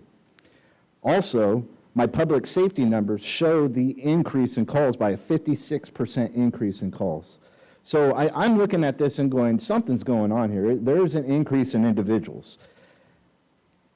What bothers me is we're not getting true numbers on the individuals. So is there a way we can request, maybe it's not through HUB, maybe we do our own data to figure out how many people are experiencing homelessness here in the city of Porterville and get a real number? Is that too much to ask for? Or is that something I could ask for in this meeting? If that's certainly the council's direction, we would, of course. I really think we have to have a solid number. We don't have to get the names and all the full information, but we need a solid number on how many people are experiencing homelessness here in the city. Go ahead, Raymond. You got it. Yeah, I get what you're saying, and that would be helpful. I just don't know how you do it. I mean, you would need, how many was on the pit for Porterville? I want to say there was probably 50 volunteers. Volunteers, yeah, there's about 50. And we probably count, estimated ones we missed, we probably get, I'd say 70% of what's out there that we come across. There's the ones that might be indoors that day because it was raining or what have you. But you would need an army of people at the exact same time going out, and I don't know if you're going to get it. I'm looking at city staff that has an army of people. So I'd like to see a real number on So this. you want to pull all the parks, you want to pull all, who do you want Well, to do I it? don't know, I don't know if this is my pay level grade, but yeah. we have great technology with drones. We have capability to cover the whole river with a drone and maybe get some information on it. I don't know, but I don't know what the tactic is to get a real number, but I believe making these decisions to have a more informed decision on this stuff, we need the real number. So with that would be my request, is that we get the real number on homelessness here in the city of Porterville.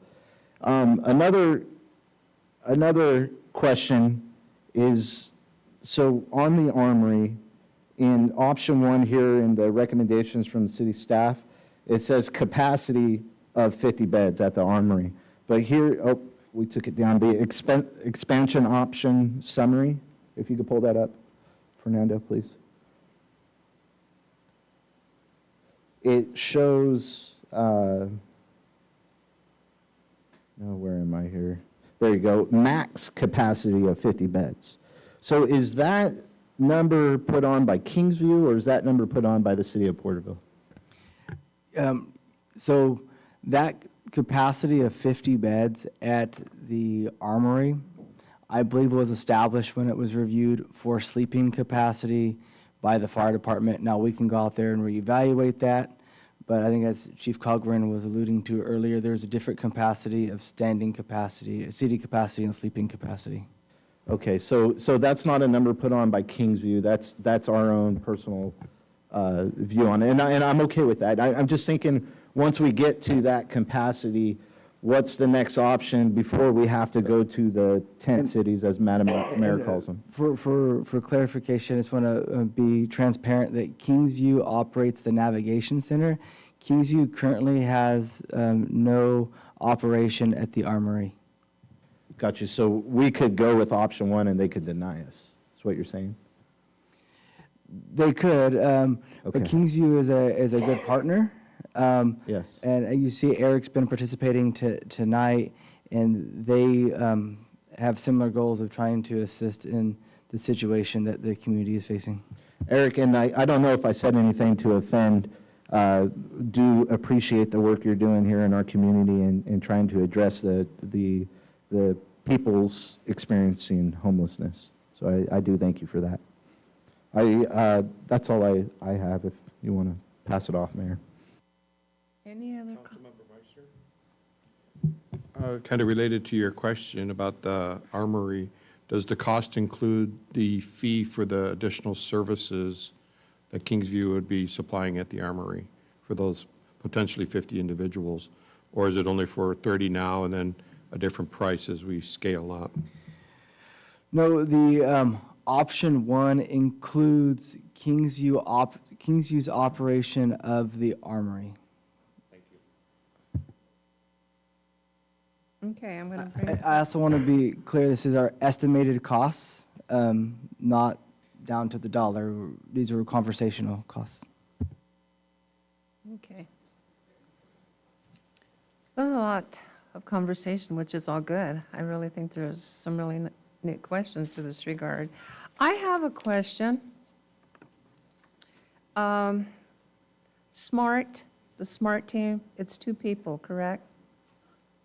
2 staff? Yes, that's right. And I'm just going to ask the question out of the clear blue. Since there has been increase and since there has been intensified number of calls in both public safety departments, has there ever been a thought, because I know that funding for the SMART team was under the ARPA, through the ARPA, and once those funds come out, has there ever been a discussion in the future of adding another person and continue the SMART team? Yes. Just in looking at calls for service and the services that are being provided and the pressure that it puts on the patrol shifts in general, because if SMART isn't available, then other patrol officers are handling those calls anyway.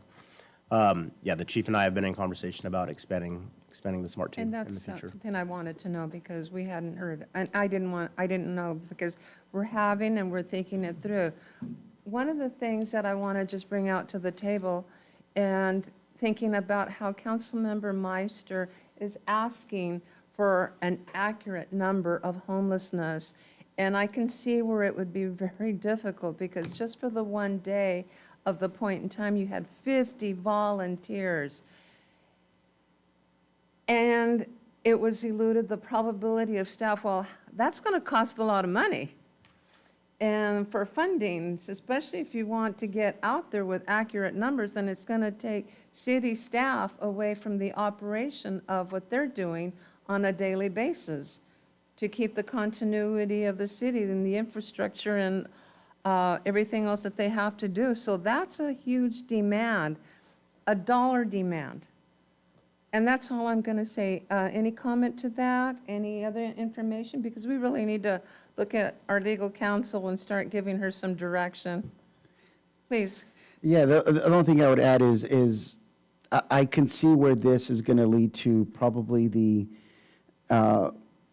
reaching capacity at the navigation or at the Armory of just what, let's say, what happens when we reach that capacity I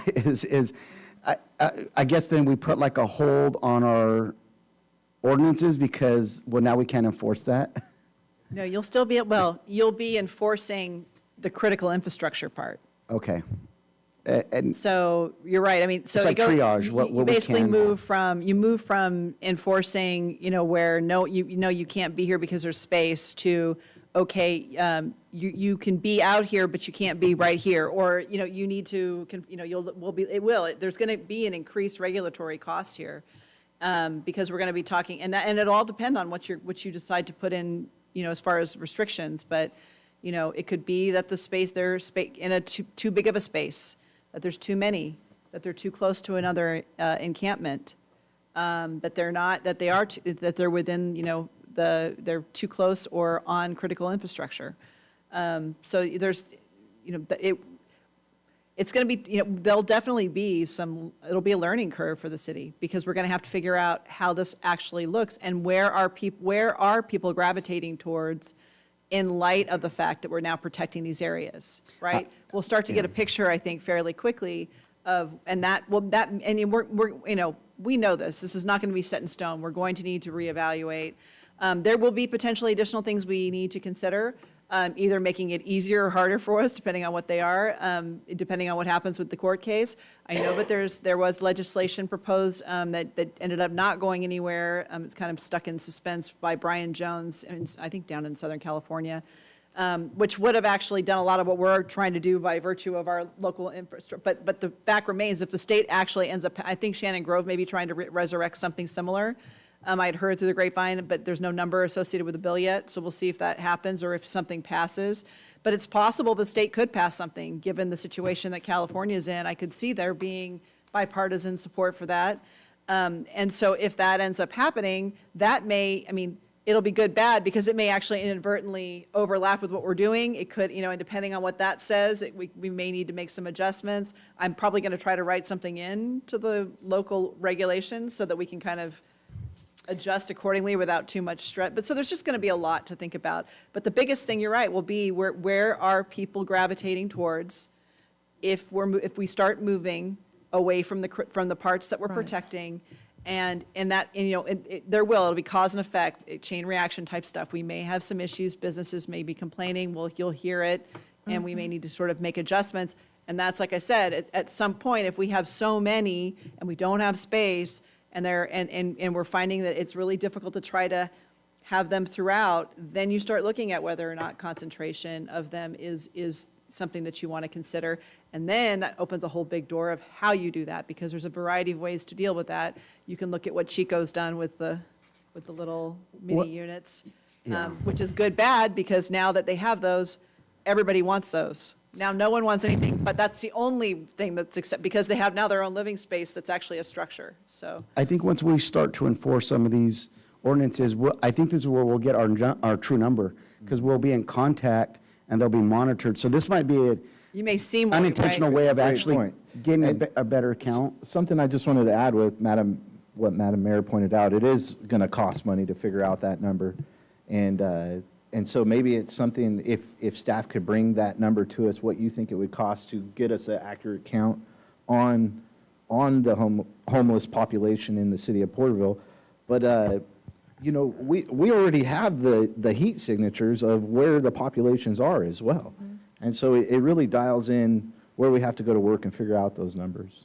Well, and to follow up with that, let's say the Armory may have some room. We can talk with the fire marshal that would determine the capacity of that place. Maybe it could go to 70. The other issue is how to, for the service provider that would monitor or provide service there, it's really hard to, I want to say, keep control over individuals that are experiencing homelessness, that many in a concentrated area.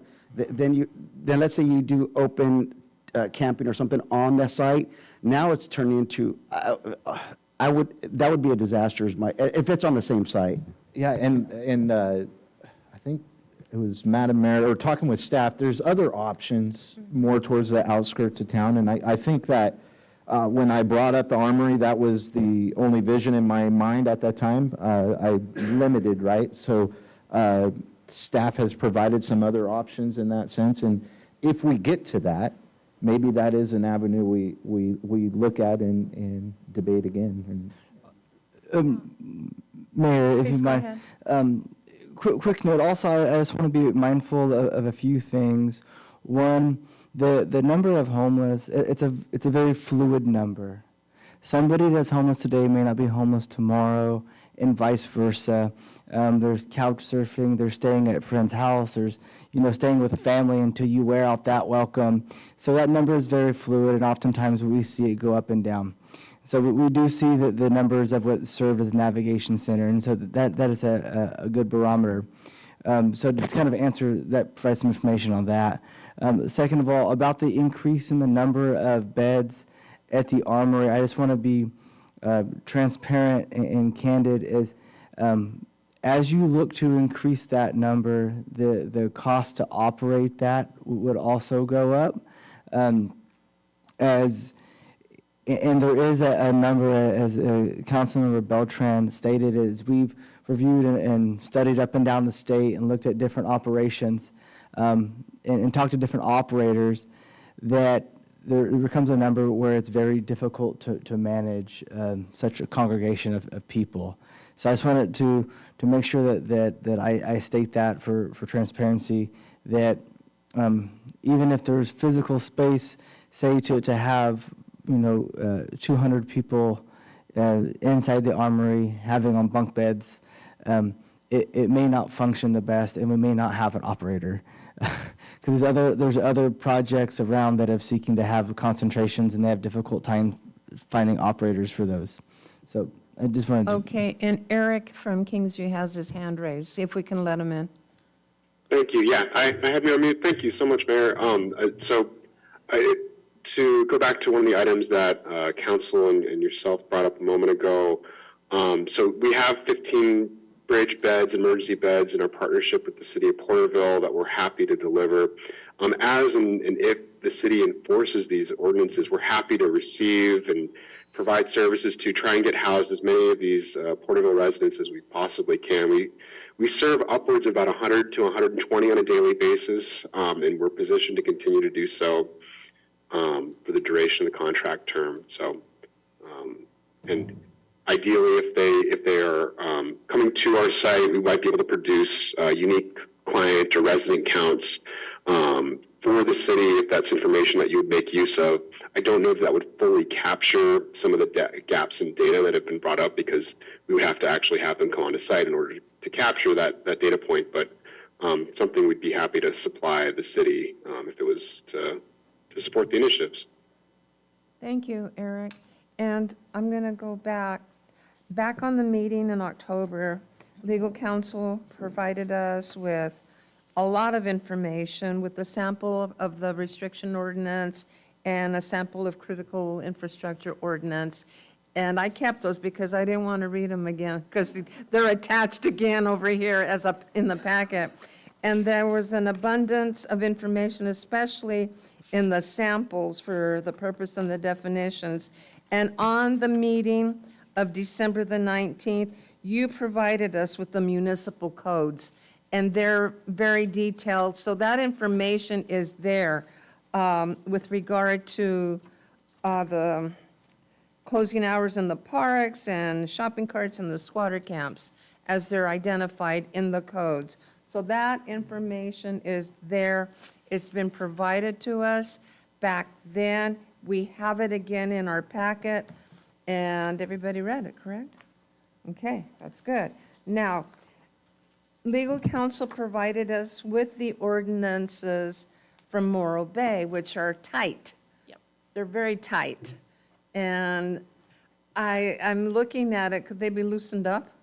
Well, they can, it's just a matter of, that's sort of my question to you is, Can they be loosened up to be, I mean, we can look at a couple ways to approach this. I mean, I'm going to go back and listen to all this at some point when I put everything into the draft regulations.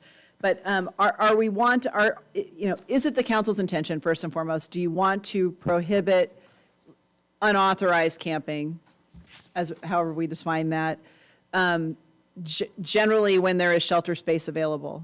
Do we want to start on that? I have a question. please, go ahead. So tonight, so we're looking at the options, 1, 2, and 3, that's one thing. Right.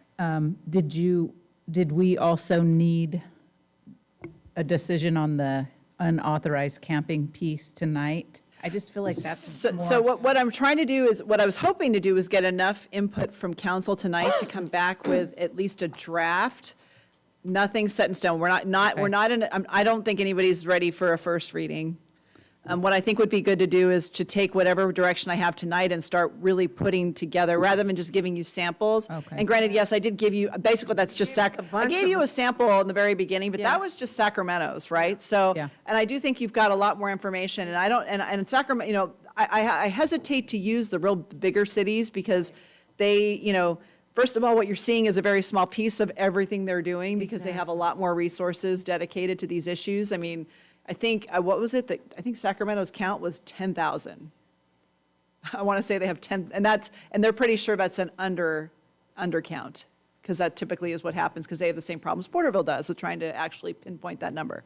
So, so I do think, though, that what I'm really looking for is just kind of general idea, like general, at least policy directives, so that I can try to start formulating that.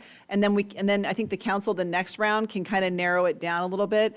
So that's why I'm saying, but I do want to kind of get, like the big question, do you guys want, are we at the point where you're wanting to at least, you know, do you want to have authorizations for a concentrated area for tent camping, or a tent type safe, you know, safe campground type situation?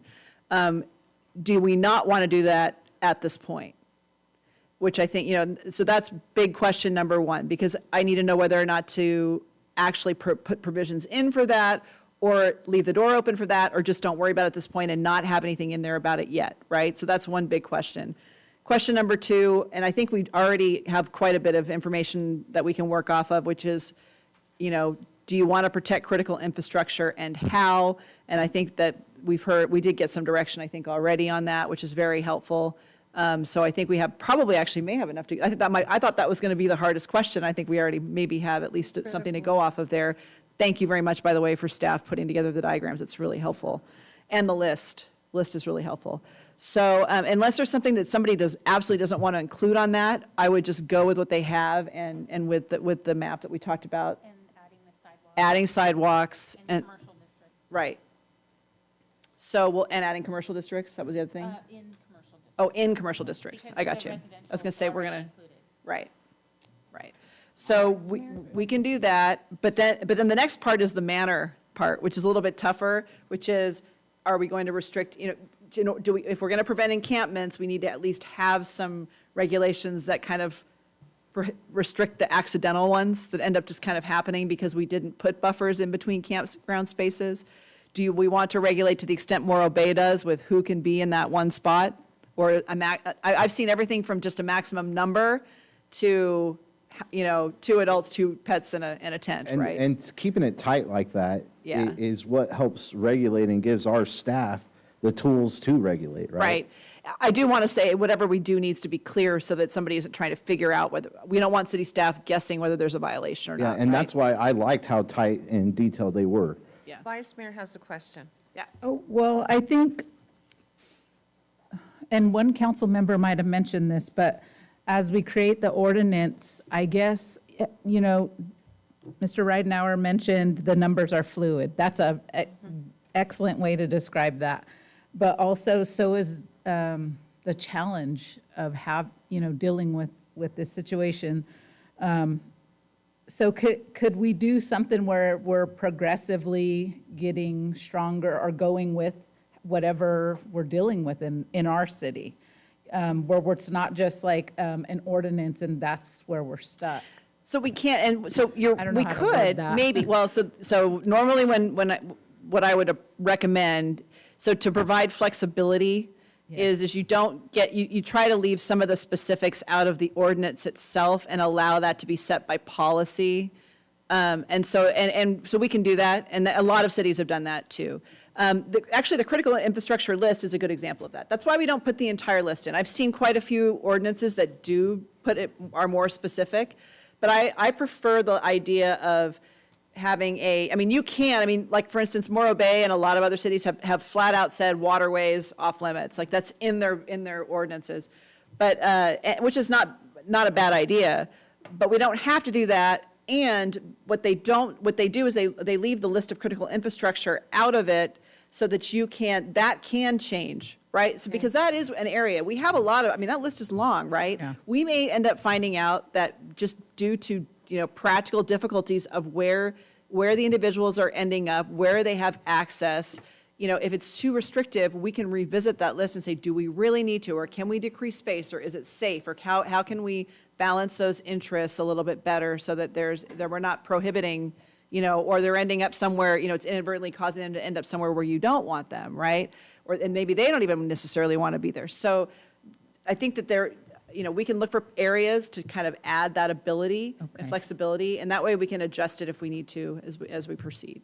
And I like the ability to build more policy, but I just want to make sure that there's still the ability for our departments to enforce as needed, and they have what they need for that. So, which reminds me, that's the other whole other area we didn't even talk about, which is storage. So if we get to the point where we're removing encampments, we need to store that for 90 days. We need to actually store anything that is of value, and which is a process that I know our public safety department is not excited about, given the whole list of all the other things they have to deal with, because that's generally where it falls, right? And I think, again, that goes back to those things we don't see at a glance that are cost, manpower, and, you know, on our departments and city. So if we did do the, I'll call it unauthorized camping areas, the city's responsible for whatever happens in those areas? If we're not responsible for it, but if we remove property and are holding it, we become we become trustees of that property, essentially. So that is the difficulty, and you know, Fresno got in a huge mess with that, and then so did LA after Fresno. Are we already doing that? Let me finish We already really do it to a quick. certain I just extent. have one more thought. Vice Mayor. It's just we'll have more volume. I'm just trying to build for my own capacity of how to make a decision on this. So I feel like, as far as, I lost my train of thought, hold on. The camping, I don't know that I'm there yet, because I feel like we have some other options to do. I don't know that I like the idea of setting up areas for people to go. I think once we do that, there is more responsibility. Yeah. I mean, I'm sure that the cities that are doing that have worked very hard to try to limit that liability. Yeah. So, and we would obviously try to do the same thing, but I think I'm having a little bit of a problem with that piece of it. But, you know, I'm not closed-minded to not have ideas around it if we're going to move in that. And then the last little thing is just the real numbers. I appreciate, yes, absolutely, it'd be great. I can't imagine physically how that even is humanly possible, that we would be throughout the city, even on one day, to be able to say, okay, there's those 4 guys over there, make sure there's, you know, those 4. I thought we saw 3 over there, 1 left. I just don't know how that would be humanly possible. I don't think it's smart or effective to put our staff out there to do that. But I definitely think there may be other ways to try to collect that. But I just wanted to state that I didn't agree with that point. Thank you. Councilmember Meister, you have comment? No. Okay. Please. Could we pull up the heat map again of where all of the calls have been going? Because I'm wondering if the feeling is they transition to those areas and then they make the phone calls, or are they actually living in those areas because of some of the services that might be nearby? This heat map, and then the police as well. So we're at Olive and Main Street is a big spot, correct? And Henderson. And Henderson up above the 65, the corridor there. Yeah, like along Veterans Park. That looks like Henderson and Prospect. It's Henderson and right there's North Porter Road, which is the side over there. And if 150 people are going for services at the Navigation Center, I'd just like us to think about, if we do come up with a site, that it should probably be close to where they can get their services and their unmet needs satisfied. Or, you know, the transit center is like right downtown, so I wouldn't recommend within a 4-block radius of that. Or and this is the fires. That's all on the Tule River.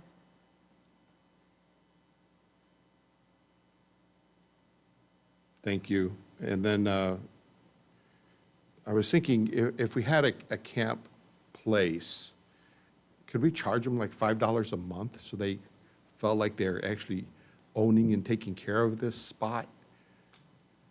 I mean, do any of the cities charge $2.50, $5, and they get their space? You know, I'm thinking, how quick could we slap up an RV park, right, and have these little rows, and, you know, heck, those are going for $900 a space per month, you know, something like that, you know, maybe not a square, but maybe, you know, but then again, I don't want them to feel like they have ownership, right, or rights to use that space because they're paying for, you know, so I don't know that risk, but, you know, have them put a little bit of skin in the game. Hey, we want to help you with this. We're near the Navigation Center.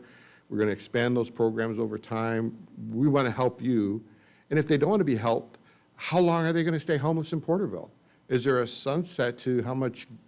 I mean, I'm full of grace, and we all are, but can somebody live in Porterville for 20 years in a tent, going for food at the Navigation Center? And I guess you can. I'm not judging. Thank you, Mayor. Okay. I'm going to look at legal counsel. Councilman, do you have any more comment about the? Tyler up. Exactly. It's we have to kind of, we can't enable anymore. It's a No. matter of the carrot and the stick kind of a thing is, here's the services, we can expand, the showers is I think a number one thing, restrooms, kitchen facility, warming cooling center, all those things will be developed with option one. Well, all the options have that in it, but this is again, and if we're able to have a service provider at the Armory, this is that carrot, and for those that don't want it, they're gonna meet legal recourse from law enforcement, code enforcement, regulations of, look, we're giving you incentives to do the right thing. If you don't want to, you're gonna meet consequences at some point, because it goes to a point where, like you're saying, there's individuals I've come across 10+ years, and I mean, I don't know if that's something unique, but I don't think that's a healthy just future for that individual or others. No, So- and then I'm going to say it really clear because we need to kind of go back in the direction. There has to be some sensitivity because a lot of the unhoused too, they do have their mental illness, and the family members don't want them in the house. It's very simple, and that's a whole different venue.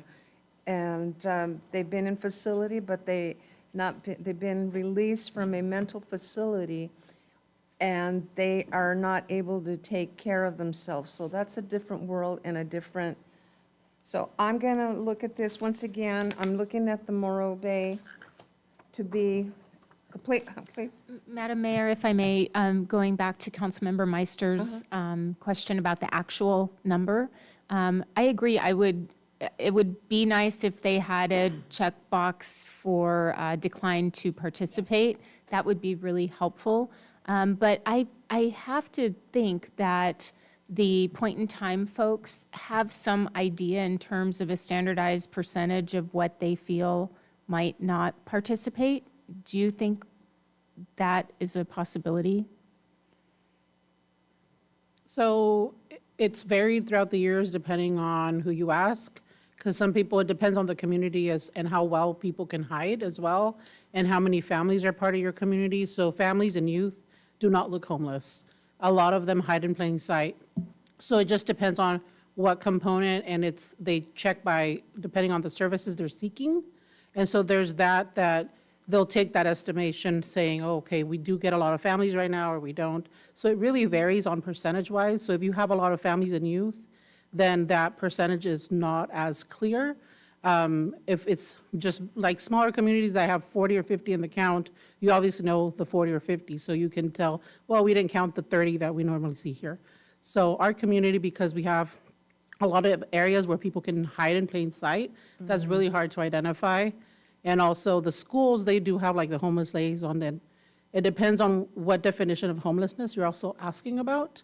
So then that's just depending on the funding type, right? That's who identifies, what does homeless mean? Is it couch surfing, or is it, I kind of am homeless whenever I get mad at my parents? Or is it I'm doubled up in a house and I don't own the home, I'm dependent on this person that is letting me stay here?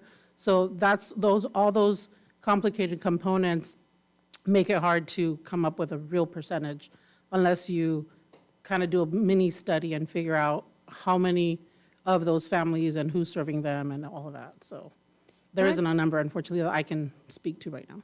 And I just want to make a comment for my colleagues on the dais. That information is available on the website for the Kings Tulare Homeless Alliance for the point-in-time information. I don't know how far they go back in years, but they actually have the numbers and the graphs and the information as to when it's gathered. It's just a matter of going onto the website and looking for the information. Okay.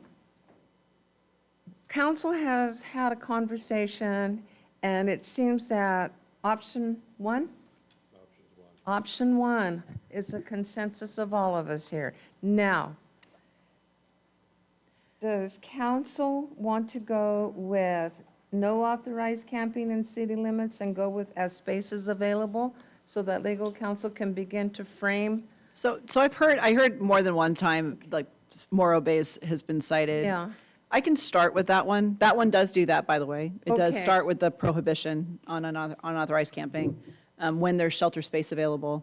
And then it has that second tier of critical infrastructure, which we have direction on with regard to that. They have very restrictive time and manner restrictions in addition to the location, the place restrictions. I can start with those. I'll flag them Please. for further discussion at the next meeting if you'd like, and maybe provide some other samples of other cities that have done something different to give you some options. Want to do it that way? I can kind of put Okay. comment options on it. And if there's something city specific, because every city, there's a reason why every city's is different, because every city is different. So Porterville will be no different. We'll have our own special particular issues that we may want, that we're not just going to borrow somebody else's. We'll need to really look, like our critical infrastructure, we need to really look at what makes sense.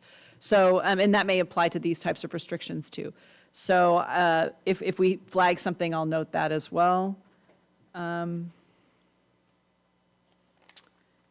you got the information? On enforcement, I'll talk about the options there. Okay. But I will include for now removal of, like we saw, where it's voluntary compliance. We work really hard to get that because honestly, that's the win-win, right? That's the easiest solution for everybody.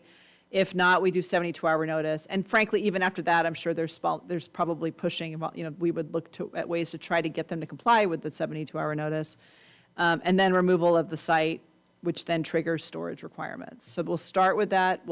Obviously, we'll talk to our public safety departments and figure out where logistically how that would even possibly work.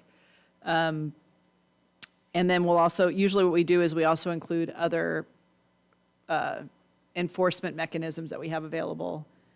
We can consider criminal citation. That's where you start getting in that area that got in the Martin v. City of Boise case. But we can cities are still doing it because we're not talking about major life activities. There are options. We have options. So anyway, so I'll start with that, if that sounds good to the city council. Sounds good. And it'll be in draft form. Good. Now, was there direction on if we're going to have designated camping areas? Did we give direction on that?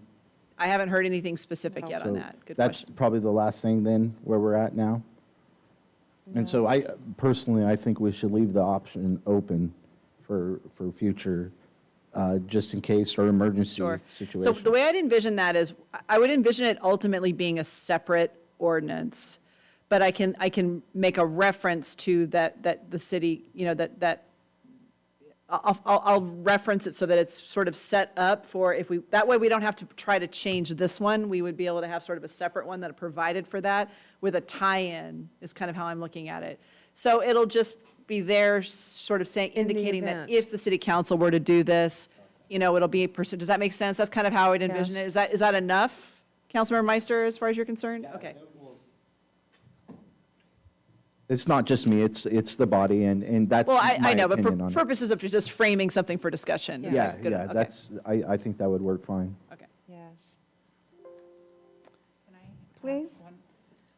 One last thing that has to do with this, but not specific to the direction, but because of, I noticed as I was reading the different codes and different ordinances in the cities, there's a lot of different staff that have different titles because they have to deal with enforcement, I guess, and just outreach.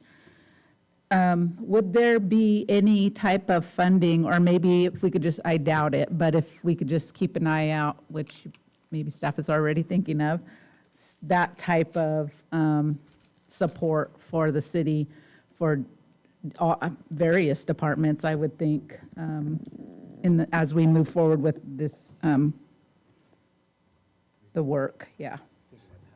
So, Madam Vice No, Mayor, are you- like, if you read in those different cities, they have like the police department has different positions, the fire department had different positions. I think even maybe Parks and Leisure, Public Works. And that, exactly, that's why I asked the question earlier for if there's already discussions with regard to increasing staff with the SMART team, and that will lead others, because having attended a lot of the virtual homeless statewide task force meetings, that was statewide, a lot of cities have separate departments, have a separate staff, but they're larger cities, and the smaller cities complained on that, and I'm going to go back.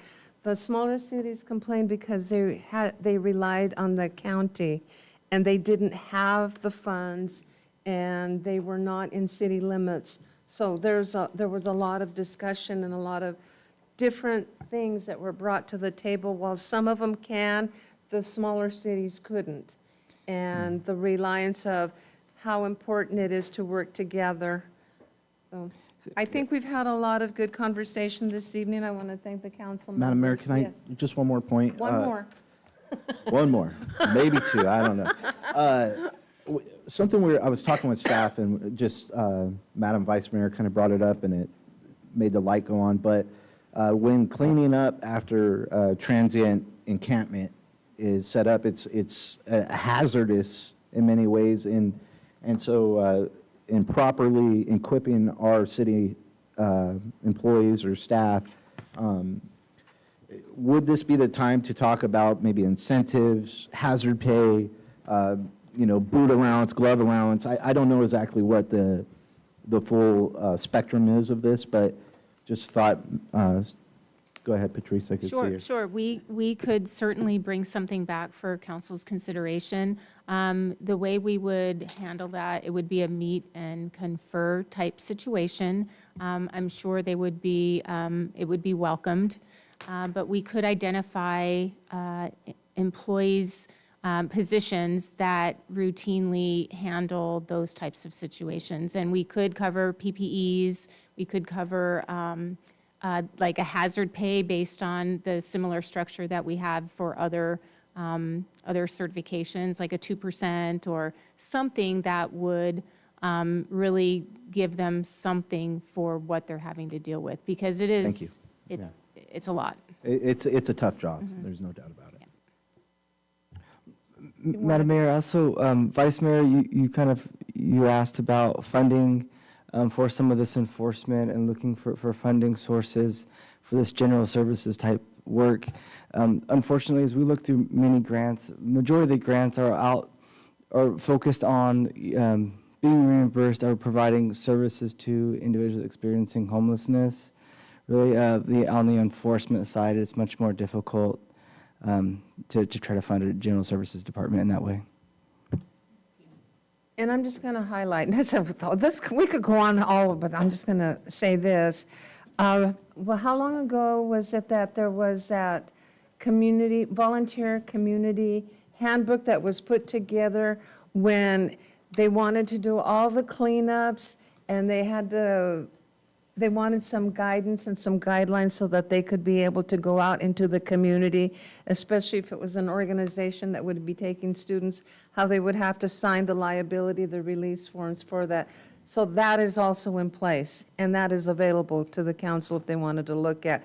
With that being said, no further discussion. I want to thank each and every one of you because it's been a good discussion.